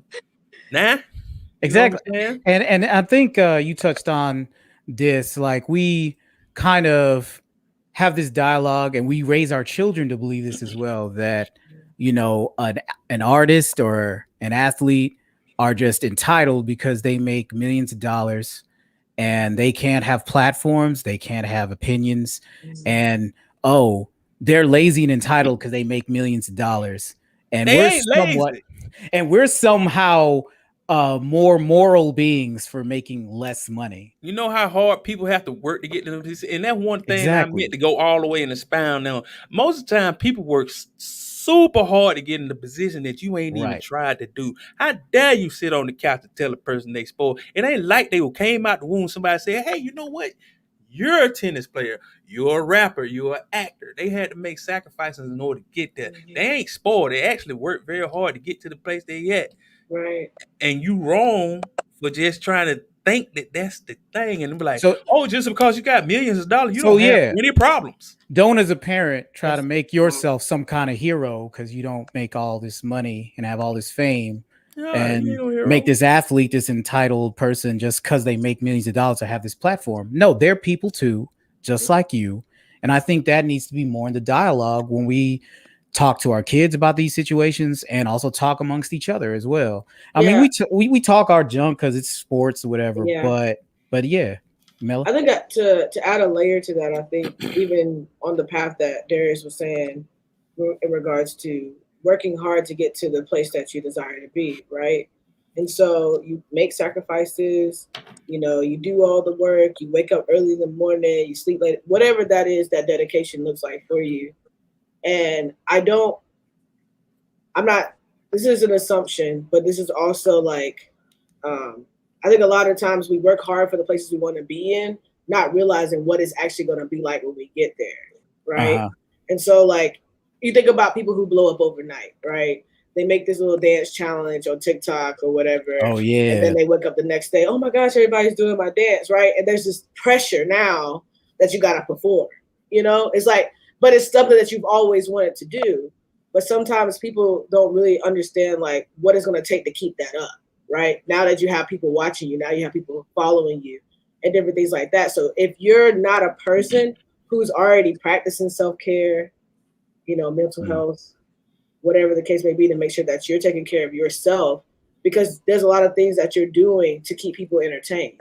You think about people who take YouTubers who like take breaks every now and then, because it's a lot to be able to, like, there people are counting on this person to make content to entertain them. And the moment that they have a breakdown, or the moment they need to take a break, they're like, oh my gosh, like, come on, man, this is what you're supposed to do. This is your job. Did you want to, and now I gotta miss 4 weeks of no entertainment from you because you wanted to take a break. And it's like, I think a lot of the times, like, we really, if we're not adamant about taking care of ourselves as we are working towards the places we want to be, it's going to be hard to balance when we get there. Right.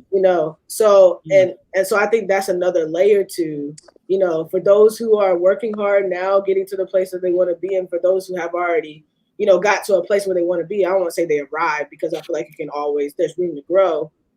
But it's like, I think that balance of taking care of yourself and doing what you love and what you're passionate about is so key, because then this happens. Not to say that she got to a point where she broke down or whatever. I don't know what her, mental health or self-care routine looked like up until that point, but we all have breaking points too. I think, like, that's why, the previous episodes back, I just really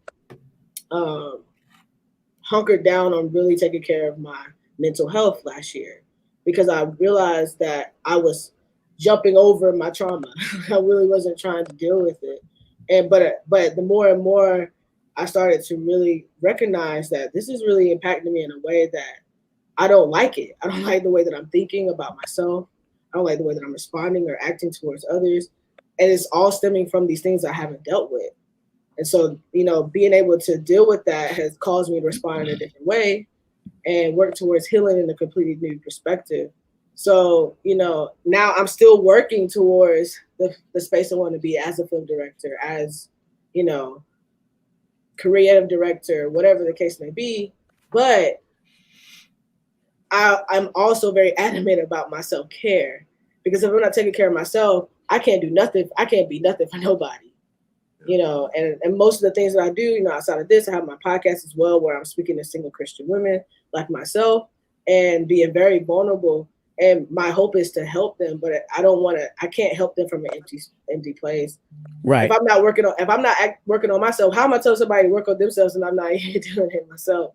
Right. So, you can't pour from an empty pitcher. Yeah, exactly. So, but yeah, I mean, but any regard, wherever point in life you get to, if you choose yourself over the fame, over whatever the case may be, that's commendable, because at that point, that shows me that you prioritize your mental health over dollars. And you can always make money, but your mental health is important to you as a human, and who you become and who you evolve to.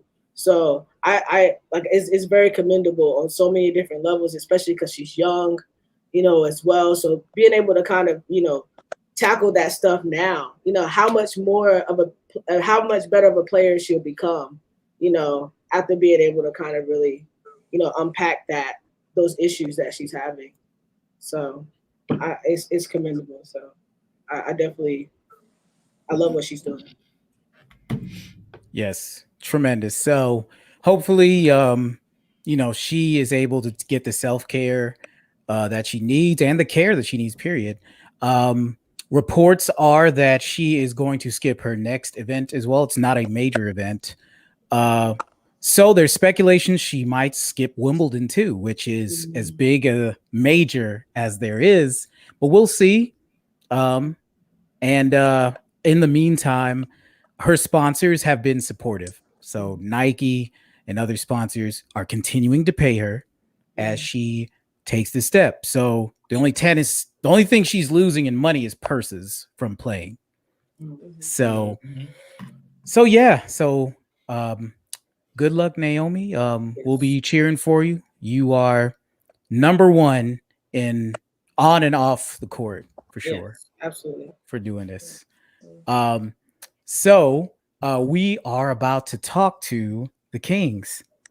But before we do that, we just want to remind you guys of actually thank you for supporting, for watching up into this point. If you're watching, go ahead, share it with your friends, because we're about to talk to the Kings about their lives as husband and wife, parents, and professionals, and more, and how they balance all that. So you don't want to miss that conversation. And if you're listening on podcast, which this will be on podcast, posted later on, if you're listening, then share us too. Rate us so that we can be found, and also share us so that we can be heard by more of your friends as they work out, as they're doing their work, going back to the office like I'll be doing in a couple weeks, stuff like that. So just want to thank you for listening to this point, and thank you in advance for sharing. So now we're talking to the Kings. So Thomas and Adrienne.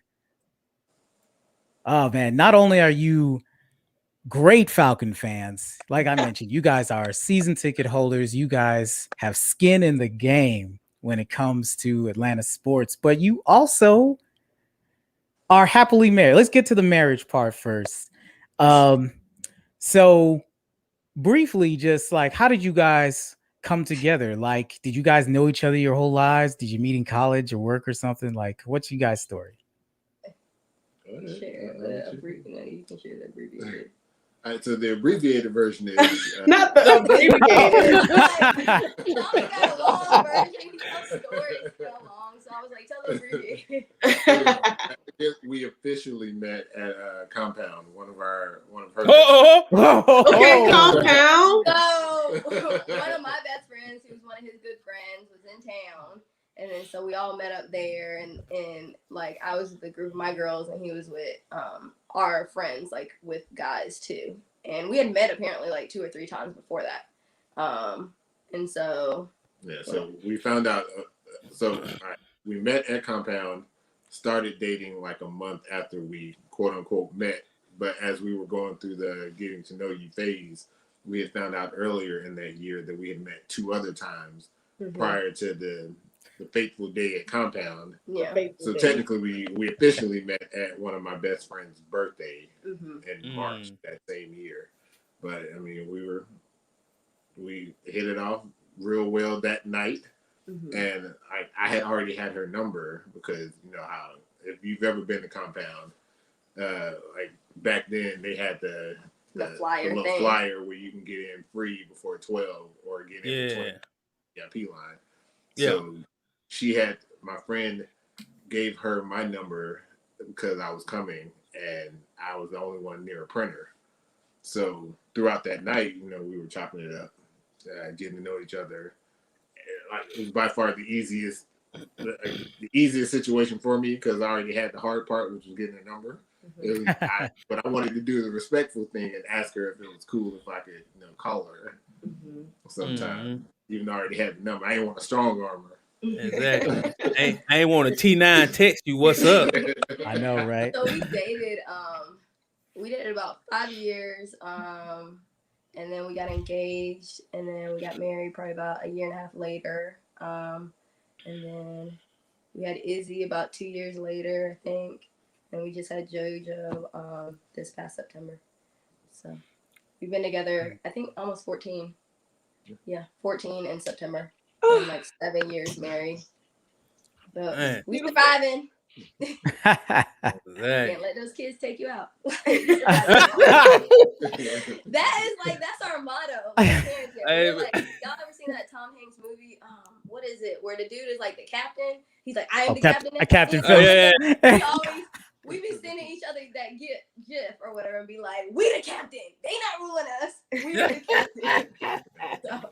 Be like that meme where you're pointing to the mirror. I'm not watching another episode of Paw Patrol. My time. I'm the parent. I own the TV. Right. I bought this TV with my money. Right, exactly. That's our motto. We be like, no, they will not divide us. It is us against them and the dog. We will not fail.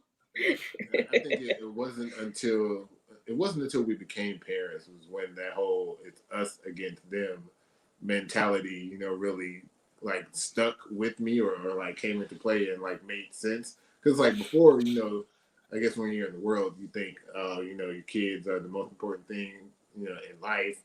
You know, like they can't fend for themselves, so it's like you gotta, you know, protect them and care for them. But once again, after being parents, you realize how needy they can be and how but how needy they can be and how, you know, because of their needs, it could take up so much of you and so much of your relationship, you know, with your spouse that could cause problems. And it's like kids knowingly and unknowingly can divide a marriage. So it's like if you don't think about it from the perspective of, you know, it's us versus them, and we have to protect us in order for them to have the love that they need and desire, then it's like you will end up putting yourself in a bad position.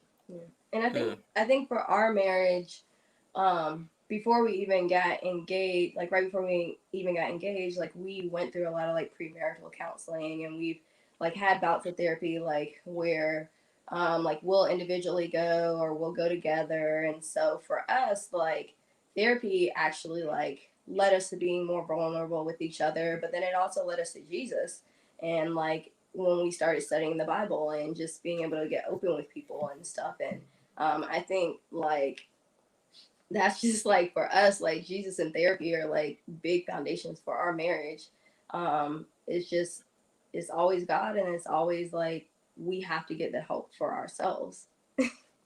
Be blocking. I'm laughing at it. Some kids be blocking. Oh my god. No, but literally, what that was Jasmine. And I hate to say this, but it's like, if you really think about it from a technical perspective, kids kind of are like parasites. It's like they take from, what they want and what they need. Yeah. And like when they're done with you, they kind of push them to the side. I mean, they kind of kick you to the curb. Yeah. Hey, man, that's real.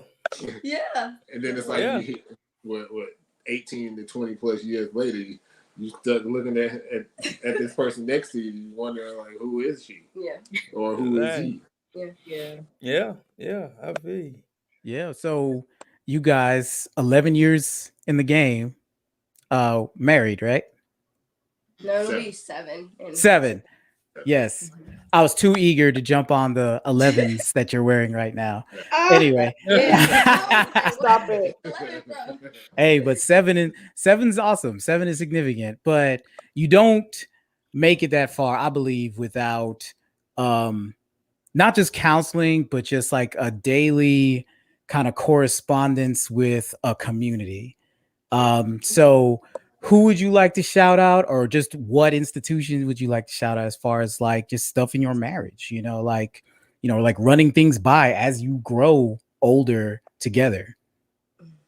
Definitely the Path Marriage Ministry. Like, they have been life. Like, all of the classes we have attended have been fire. Like, we invite so many of our friends who are married to them.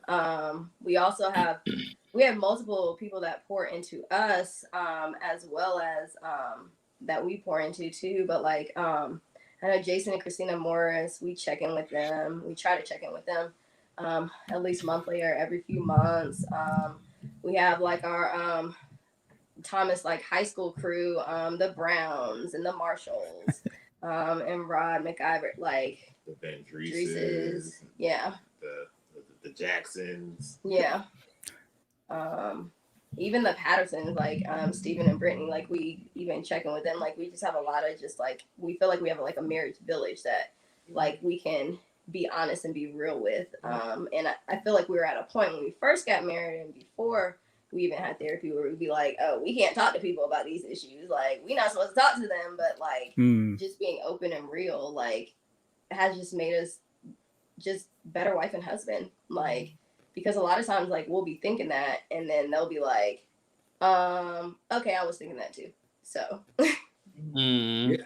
And I would say even to like expound or compound upon that, like just like having a bunch of people that are in the same fight as you and who are going through the same struggles as you has definitely helped as well. I guess I would say the biggest shout out has been God, Jesus Christ. Yeah. There you go. Like, if we never made that decision to make Jesus Lord of our lives, we wouldn't. I think we would still be married, but I don't think our marriage would have the purpose that it had, so that we would have been able to fully understand our roles and to accept terms like humility and submit and like what it truly means to be prideful, and that that's not necessarily a good thing. Yeah. And we were doing a dance all the time. Like, it's just the same pattern over and over. And we were so selfish. Like, we can at least call each other out and be like, you're being really selfish right now. And I feel like before, like, we would have been like, ugh, like, I'm not selfish. I didn't do that. Blah, blah, blah, blah, blah. When, like, we take it and, like, receive it and, like, come back and be like, yeah, that was a really, like, selfish moment. And I need to be humble and I need to hear what he's trying to say. That's the first. That was good. Russell. Yep, Give it was. glory and honor to God. But and I like the thing that you said. You know what I'm saying? It's just like sometimes once you get that bump and you have that family that you can filter yourself through, and plus with God, you know what I'm saying, you're able to talk, you know what I'm saying, and bring up things that may be, hindering your communication or your ability to love one another, you know what I'm saying, in a marriage. Because a marriage, like I'll tell anybody, it ain't easy. If you think it's easy, try it. You know what I'm saying? With the right person. And do your due diligence and please get some marriage counseling, because if you don't, you're gonna find out you might have married a crazy person. But you know what I'm saying? But it's all those things are needed and necessary for, community, because I feel like even like now these days, the community aspect of life is kind of getting pushed to the side, and it's all about individualism and how people feel. And sometimes we understand like, hey man, what you may be feeling may not be right. You know what I'm saying? It's right for you, but it's not right for the whole. You know what I'm saying? And saying that, what are some things that you feel like you had to work through, and for it's like, this just me feeling the way I feel, but it ain't gonna be good for my, saying, for everybody involved, like my wife and my kids. I would say boundaries with family. Mm. So we have so I grew up with a single mom. My parents were divorced at like 11. Just a lot of different things in my background. And Thomas grew up in like a 2-parent household. Both sides of our family, like we can say this like truthfully, is they both have codependency problems. And so we just had to learn how to keep our boundaries. So, like, we started them pretty early on. Mm. And so we're able to usually, like, one side of our family has a harder time and one side doesn't, or vice versa. It just depends on the situation. But, like, so I think our first issue at the beginning was with our boundaries was like our holiday schedule. So like we Mm. started early on before we got engaged that we since Thomas's family's here in town that and my family's out of town, that we would do one holiday away and then we do one family where we're in town. So it's just rotated that every year. And then with the pandemic, we just stayed here and just did everything Zoom. But it rotates, and now like it's on a schedule. Like our families know. Like they're like, okay, what holiday are you in Atlanta? What holiday are you in Birmingham or Statesboro? So it's like now it's a Mm. rotating thing, and so Mm. and then they've also like respected, like my mom asked me like a decision about the other day about a family member maybe coming here or something, and I was like, well, let me talk to Thomas, and she's like, I know you have to talk to Thomas first, but just let me know. So the fact that they respect that boundary now, whereas in the past it would be like, why you can't just make that decision, why you gotta like Man. why Man. so now they respect it, and we also have clear, like if there's an issue with either side of the family, like it's our things are whoever side, like we'll talk together, but whoever side of the family it is, they have to talk to that side of the family because Mm. that side of the family will receive it better from them Yep. than the other side. So And, Mm-hmm. and, Yep. and I'm glad that she said that, because that was actually something that I was going to mention, is that just like support. I mean, Yeah. definitely for me, being the youngest and the only boy with 2 older sisters, growing up in a house full of women, they were very protective. And early on, like they were the most important relationships in my life, the most important women in my life. So it's like I never wanted to not only disrespect them, but I didn't want to let them down or disappoint them. So it's like Mm. I had to make that clear transition of like it being like I guess how they say in the Bible, a man leaves his family and joins with his wife, and they become one. It's like a lot of times in the beginning of our relationship, and even in the transition of us getting married or being engaged, it was it was a struggle for me to where like when my family would want to do something, it's like Adrienne would say, like Adrienne would make a decision that we both agreed on, But it's like behind the scenes, they would try to circumnavigate, what she said, and come to me. And it's like, because I didn't want to ruffle feathers, it's like I would be on the fence, playing both sides of the fence. And it's like it would end up getting to a point where like I would end up like putting myself in a much more worse off situation than just like being open and honest, not only with myself but with my family, and saying like no, this is the decision that we both made. Whatever she said, I agree with, regardless of whether I agree with it or not. Like that's for me and her to discuss behind closed doors. But when we out in public, we stand as a united front. That was a hard pill for me to swallow and a hard lesson for me to learn. But once I did it, it's like that was one of the many things that helped towards making us be that united front, and towards helping her to feel the love and the respect that she needed and deserved. And then I guess the other part of that is like communication. It's like we both felt like we would say to each other all the time, like, I'm an adult, like I'm a grown man or I'm a grown woman, like I'm able to make these decisions. Like, why should I always have to come to you about it, or why should I always have to like run things by you? I mean, that was also one of the big reasons why. I mean, if y'all haven't done it, for those that are married, joint calendars. Yeah.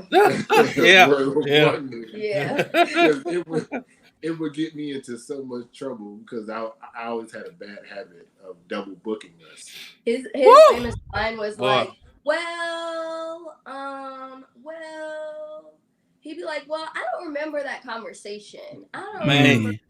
And I'm like, dude, we booked this like a month ago. Well, but you just decided to do that. But over here, it sounds so much more fun. Man, that's me. I'm telling you, Thomas, I suffer from that. I suffer from that bad. I don't double book us so many times in our marriage that they got to the point where I said, if Siobhan don't tell you we coming, we ain't coming, because I may say yes twice. Right. So and you can never tell in the relationship or in the marriage who is the booker, who kind of has more of a pulse on what's on the schedule, and who just kind of says, I'm going to ask the other person. Because, it's not always like, oh, well, the wife makes all the plans and the husband just says yes. That's the kind of the stereotype or whatever. But sometimes it can be different.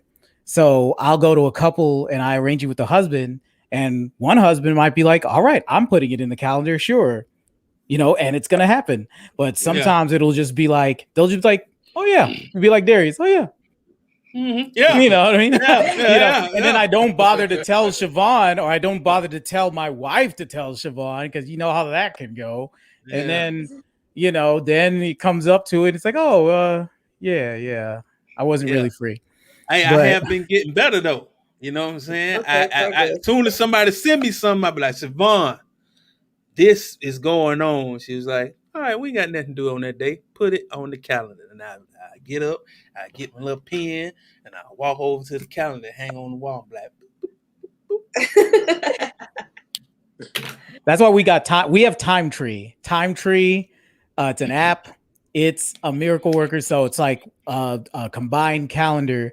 So if I do just kind of make some plans, it pops up right on her calendar as well. And then she'll be like, hey, we have something planned. I just didn't put it on the calendar. Or I see what's on the calendar already. And then I'm like, oh, well, yeah, we can't do that. We already made solid plans here. Let's move it somewhere else. This episode is not sponsored by Time Tree. Not. Give me some money now, but otherwise, no. You're like, this episode is not. It's giving all the, so I don't know. People can go download the app after this episode, and we ain't get nothing for that. We're not. Except helping our friends in their marriages. So. Right. Yeah, exactly. You know what I'm saying? We paying it forward. Right. Oh one day the dollars will start rolling in from companies and stuff like that. And I'll be like, I appreciate y'all coming to do business with Conversate. You know what I'm saying? And I would like $100 million. Exactly. That's too much. Okay, I settle for 99.999. Right. There you go. Exactly.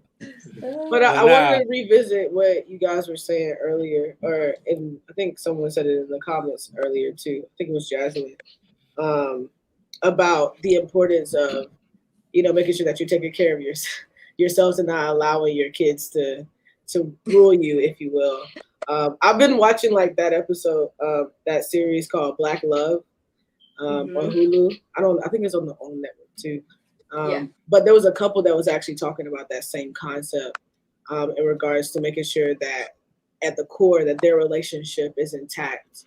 Because it's like their kids are going to grow up and it's going to be just them left, in the home, and like the importance of making sure that, that you guys have that intimacy, that connection, those opportunities to be able to grow, together is so important because, yes, you want to take care of your kids, train them up in the way that they should go and, become beautiful, amazing women.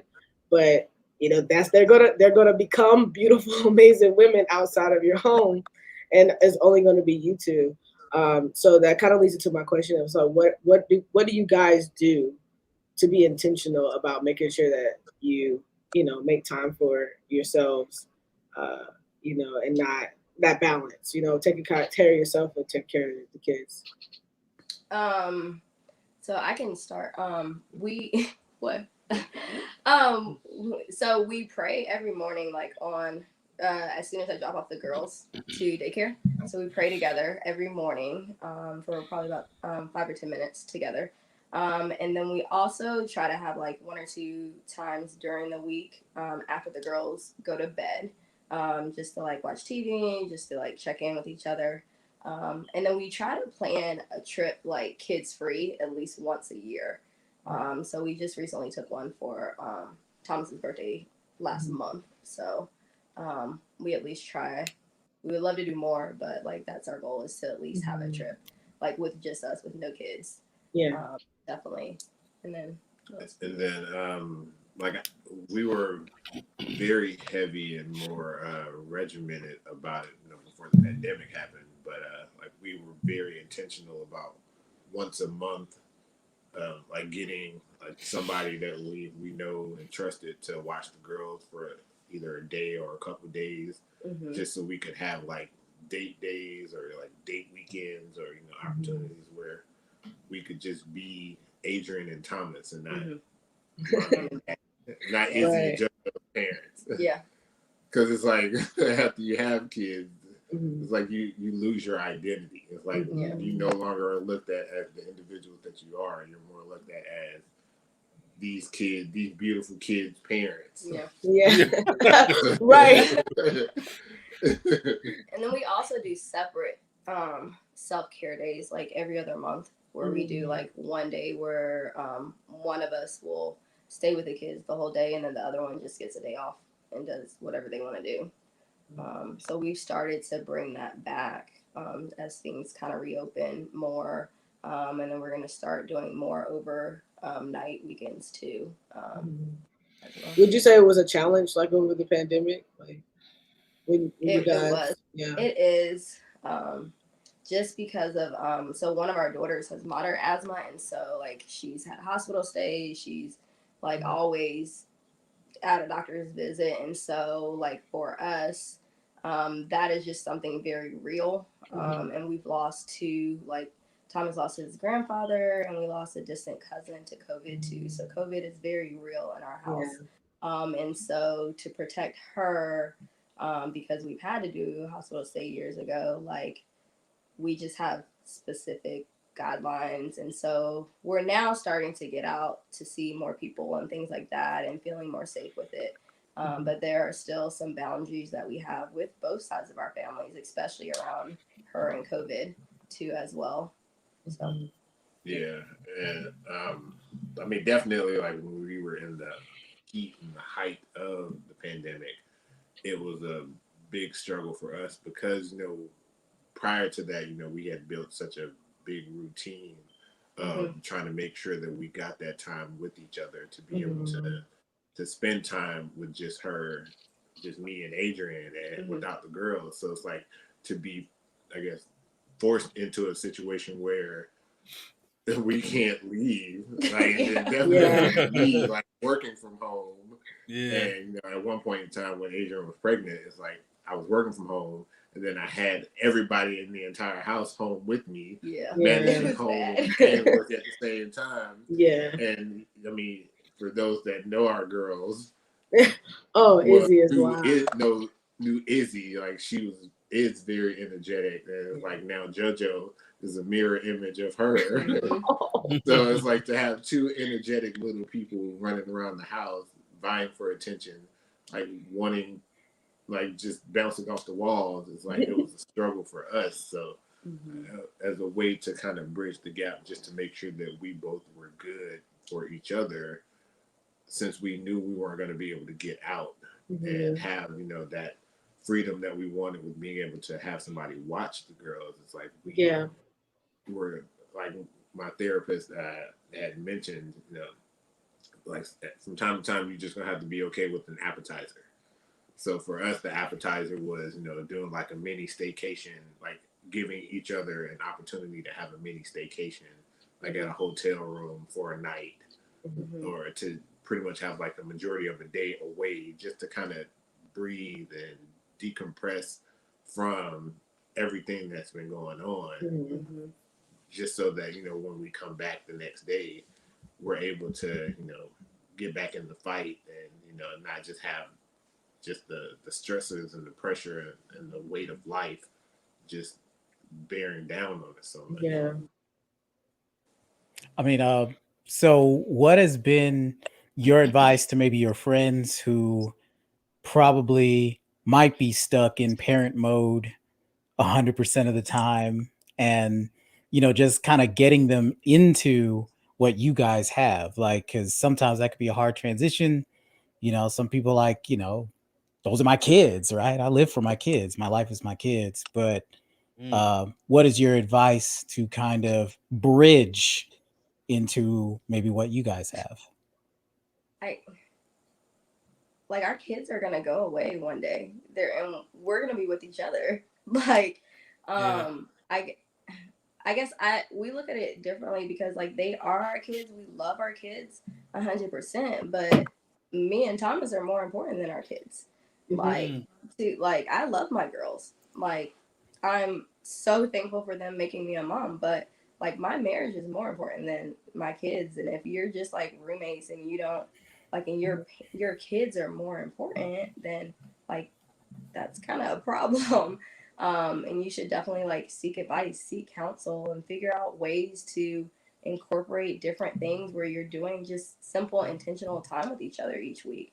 Like, because even like us praying together, like we check in with each other when we do that in the morning, but it just like sets off our day, like on the way to work. And since he's working from home, we're gonna like adjust it when he goes back into the office, because it'll be earlier and stuff. So like it's just become part of a routine now. And it just like sets off, like just creates a positive energy, like that we're spending time together. Like, so just probably finding like just one or two things just to do that will be like intentional. Right. It's a good start. Yeah. I would say, and like I think we as parents, we kind of get caught in that trap of like mommy or daddy guilt. You know, feeling like, oh, well, I feel like that would be selfish. Like I would be, you know, like I would be a bad parent, you know, if I put myself first, or if, you know, I made this decision to do this for me, you know, because my kids are supposed to come first. Like that's a lie. That's a common worldly misconception that needs to be thrown in the trash, because it's not true. Because, you know, if it's like you got to think about it from the perspective of, if you're not good, if you're not right, how are you going to be able to you know, care for your child in the ways that they need to be cared for? Yeah. Because every time we do like a self-care day, or even taking a trip, like we're way better parents. Like we're way better wife and husband. Like just having, and sometimes it's not even 24 hours. Like just like it just recharges you and just refreshes you. And to not have to have a kid to go to the bathroom with you, or be on a like try flying without a kid, It was the best thing ever. I was like, where have we been? Like when we did that, it was a bad cert. Like we had to go to a funeral, but I was like, Thomas, this is the best thing ever. What? We went through security. Like even doing a road trip without a kid and having to listen to Moana or any other Disney related soundtrack, for multiple hours on end, like it's freeing to the soul and the mind. Yeah. but yeah, I would say also just really just giving yourself that grace. Just understanding that you're not gonna be perfect, like you're not gonna fail, but it's like the way you view yourself as a parent is completely different than the way your child views yourself. Like your child is gonna always think you the best thing smoking, you the best thing since sliced bread, because you're mommy, you're daddy. So it's like from time to time you kind of gotta give yourself that grace and just kind of take a step back and really just try to look at yourself through the child's eyes, as opposed to your own, like your own jaded or your own clouded vision. Man, that's some good wisdom. Y'all did some good speaking on that one right there now. You know what I'm saying? Lord have mercy. Y'all teaching the class, huh? Yeah, hey, there you go. I'm just preparing myself for whoever that person is You know what I'm for saying? this conversation. They dropping a lot of juice for y'all out here on this here internet now. Y'all out here struggling and you can't find Choose yourself. yourself, basically. You know what I'm saying? Can't find yourself through the kids. You know what I'm saying? You better go listen to the Kings and what they had to say. They may help save you and your marriage. Because just like even like a lot of times, man, like I'm hearing what y'all saying. And I'm just like, man, these kids don't know how good they got it. You know what I'm saying? They got parents that are willing to take inventory of themselves so they can provide the best parenting that they can to be able to grow up and say, man, my mom and dad have been together forever. You know what I'm saying? They already would have a stepping stone in life because they would have y'all to come to. Yeah. You know what I'm saying? So y'all are already doing the work that is predating them, but they don't even know they're gonna have something to tap into later on. That's beautiful. Yeah, certainly. So I'm certainly glad that me and Britt served with Adrienne and Thomas with the Path Kids. Definitely benefit from their insight as parents on our team. So we're glad to have y'all, man. Like we are definitely glad to have y'all and be able to talk to y'all, get with couples like this. So yeah, thank you for being on with us. Thank you. Thanks for having me. Yeah, I appreciate it. You know what I'm saying? Yes. Yeah. So now we're going to get into our final thoughts portion of the show. So just something that's come up just to kind of summarize it, or if there's something else that you want to mention or plug, now is the time. So final thoughts, we're going to start with our special guests, Adrienne and Thomas and Adrienne. Final thoughts. I just speak for the both of us. If you don't take nothing from this, self-care, first and foremost, like it should be the most important thing to you. I mean, because if you ain't right, you can't be right for your kids. But also therapy. Therapy should, especially in the African American community, therapy should not be looked at as this taboo thing. Like you want to try to give yourself the best tools and everything that you can possibly do to help make you be the best you, not only for yourself, but for your family, for your future, for your spouse, everything. So please, don't wait until it gets bad, for you to feel like you need to go talk to somebody that's not in your family. And mama and papa, in the family does not count because they have their own jaded view and perspective of life. Man. You need to talk to a licensed professional. Yes. And to touch on what Thomas said, like trauma. Like trauma, if you have trauma, like a lot of African American and Black people have trauma and have a lot of generational trauma. Trauma will come up in your relationship. Like if you think it won't, you lying. It will, and until you unpack your trauma, like your relationship is not gonna keep going. Like trauma's there. Like you have to unpack it and you have to heal it, and you can't be the best version of yourself for your marriage, for your kids, unless you unpack that. Yes, sir. Yes, ma'am. Yes. So final thoughts, Mela. Yeah, this is a good episode. I think we definitely focused a lot on mental health in this episode, and it being Mental Health Awareness Month. I think it's just kind of the icing on the cake for this episode. I definitely agree. Like, it's just resounding what the Kings just shared is. I think the self care and the mental health is so important. Like I said, that's been kind of my focus this past year and a half, focusing on my mental health and really getting to know and love myself at the core has been something that I've been really focusing heavy on. Because I think, in the pandemic, you're trying to meet people, and trying to build with people, and I think along the journey, I kind of started to idolize the idea of relationship to where I was not paying attention. The most important relationship was my relationship with God. And so I had to scale it back a bit. It's like, you know what?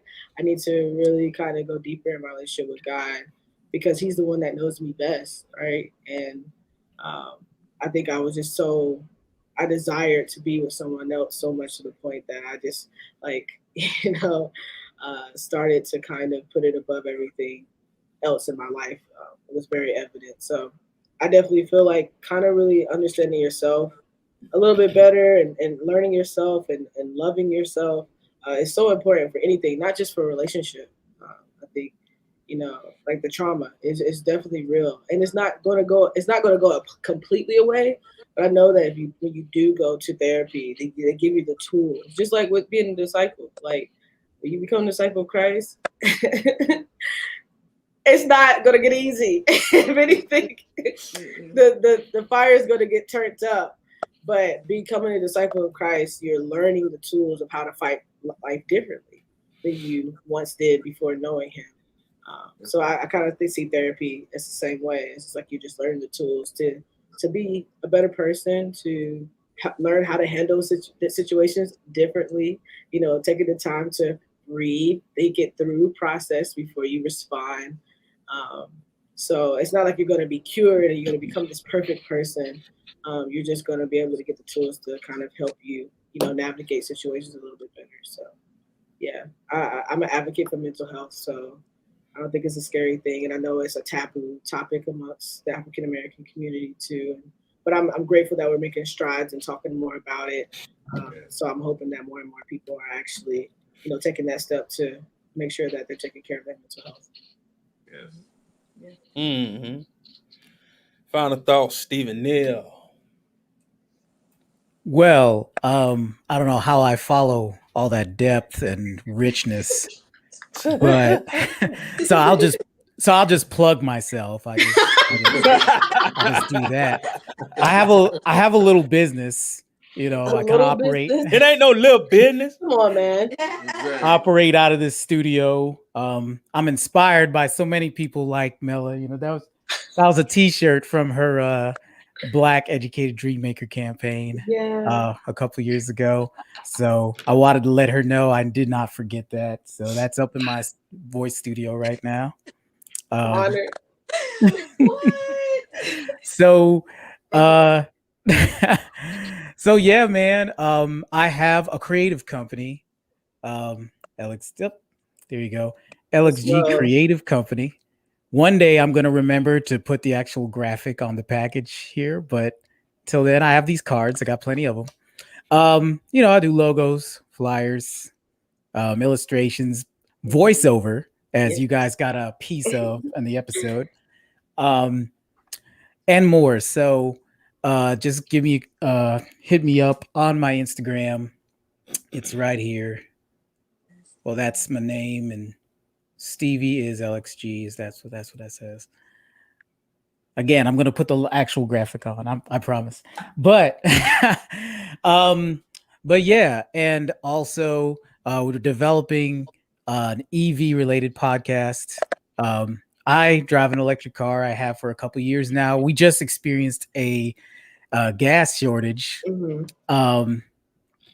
And so I got a lot of questions just about my electric car. Like I was able to just throw my wife my car for a couple days until the gas situation stabilized here in South DeKalb because it seemed Yeah, I'm to about to say we didn't have them problems because it seemed to just go on forever here with stations were just at triple zeros for like 3 weeks, and I'm just like, this is foolish.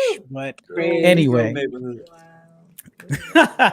so yeah, I want to be able to just answer some questions I've gotten, and also just kind of highlight some things, just get some tips out there on because you know, at least in marketing, this electric car thing is very much going to be a thing. So if you're curious about owning one, just kind of posit some questions my way onto my IG as well, or I'll keep y'all posted on that. But and yeah, shout out Chris Maxwell.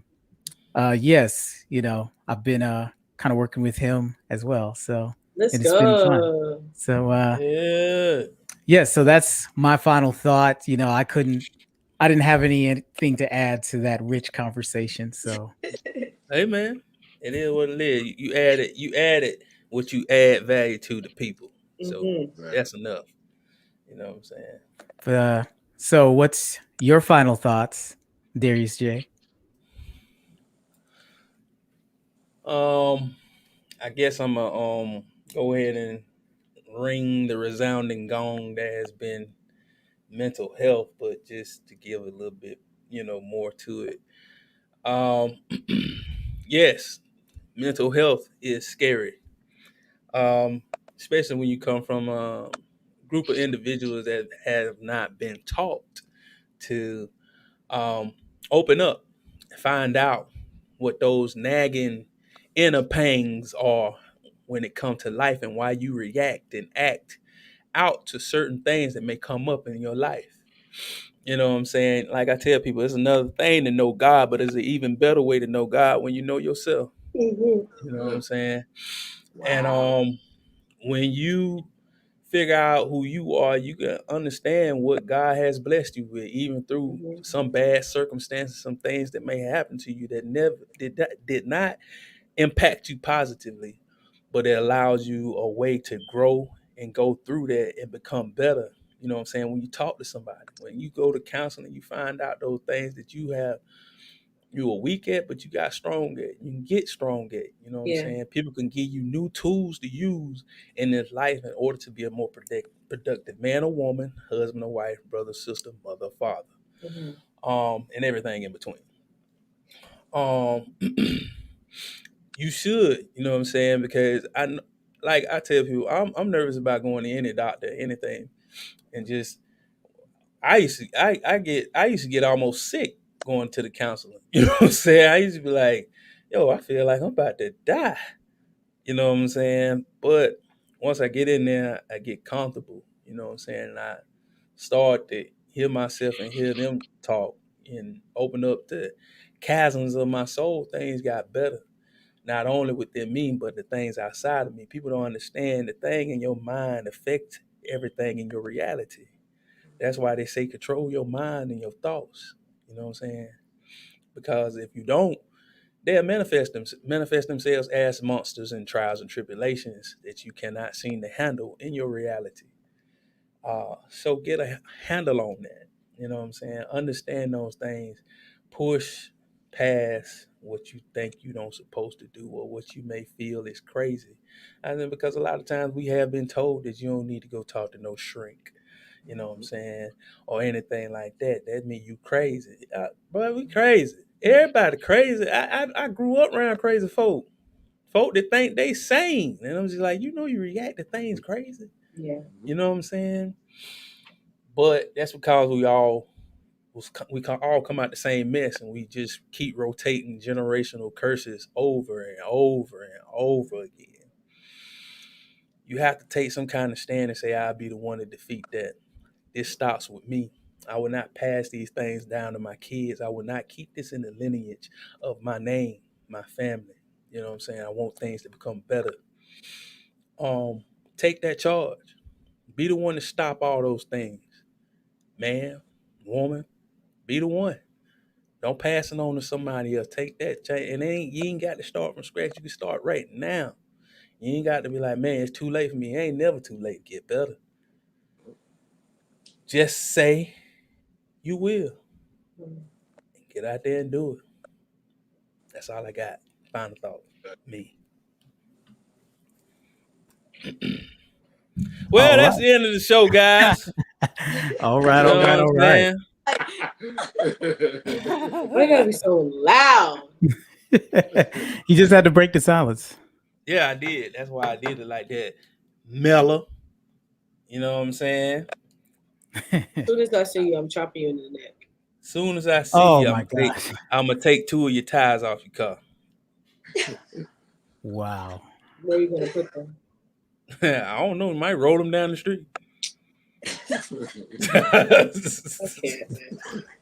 But just to break the tension here, we're actually going to announce our next guest for episode 62. Mela has her drumsticks ready. Let me get to the brand package. Sorry, Mela. Okay, yes. Now, our guest for episode 62 will be Hey, Marshall. Hey. Talking Corey about a and back-to-back Alex. special. You feel me? That's So, what I'm yes. telling you. They will get your mind and your body right. Right. That's right. That's a nice segue, Darius, because that's exactly what they do. And we'll talk more about that in 2 weeks' time. 2 weeks' time. I'm saying 2 weeks' time. So y'all stay It's tuned. Father's Day. Exactly. So yes, next week be with your dads and Be with your daddies. Dad figures. I ain't had no daddy. So well, your dad figures. Well, that's been conversation. And you know what I'm saying? All my dad figures dead, man. Oh, this has been conversate. I was about to say, God, we talked about it. Because it's about to go in a whole nother direction. Hey, and shout out to Russell for the pic. That was Russell Brown Photography that took that picture. Come on now. You know what I'm saying? Can't forget to shout out my good brother. But now I had a few dad figures out there. There's still some alive. You know what I'm saying? Praise God. Overseer Johnson and all them people. Come on, Overseer. You know they still out here kicking it, giving knowledge when I come through with the fam. You know what I'm saying? And a few other people. You know what I'm saying? And some people I need to tap back into, man. I don't feel out with some of these old folks. But yeah. It's conversate. We talked about it. Yes, so we're about to hop off the live. So take care. See you next time and all that. Bye.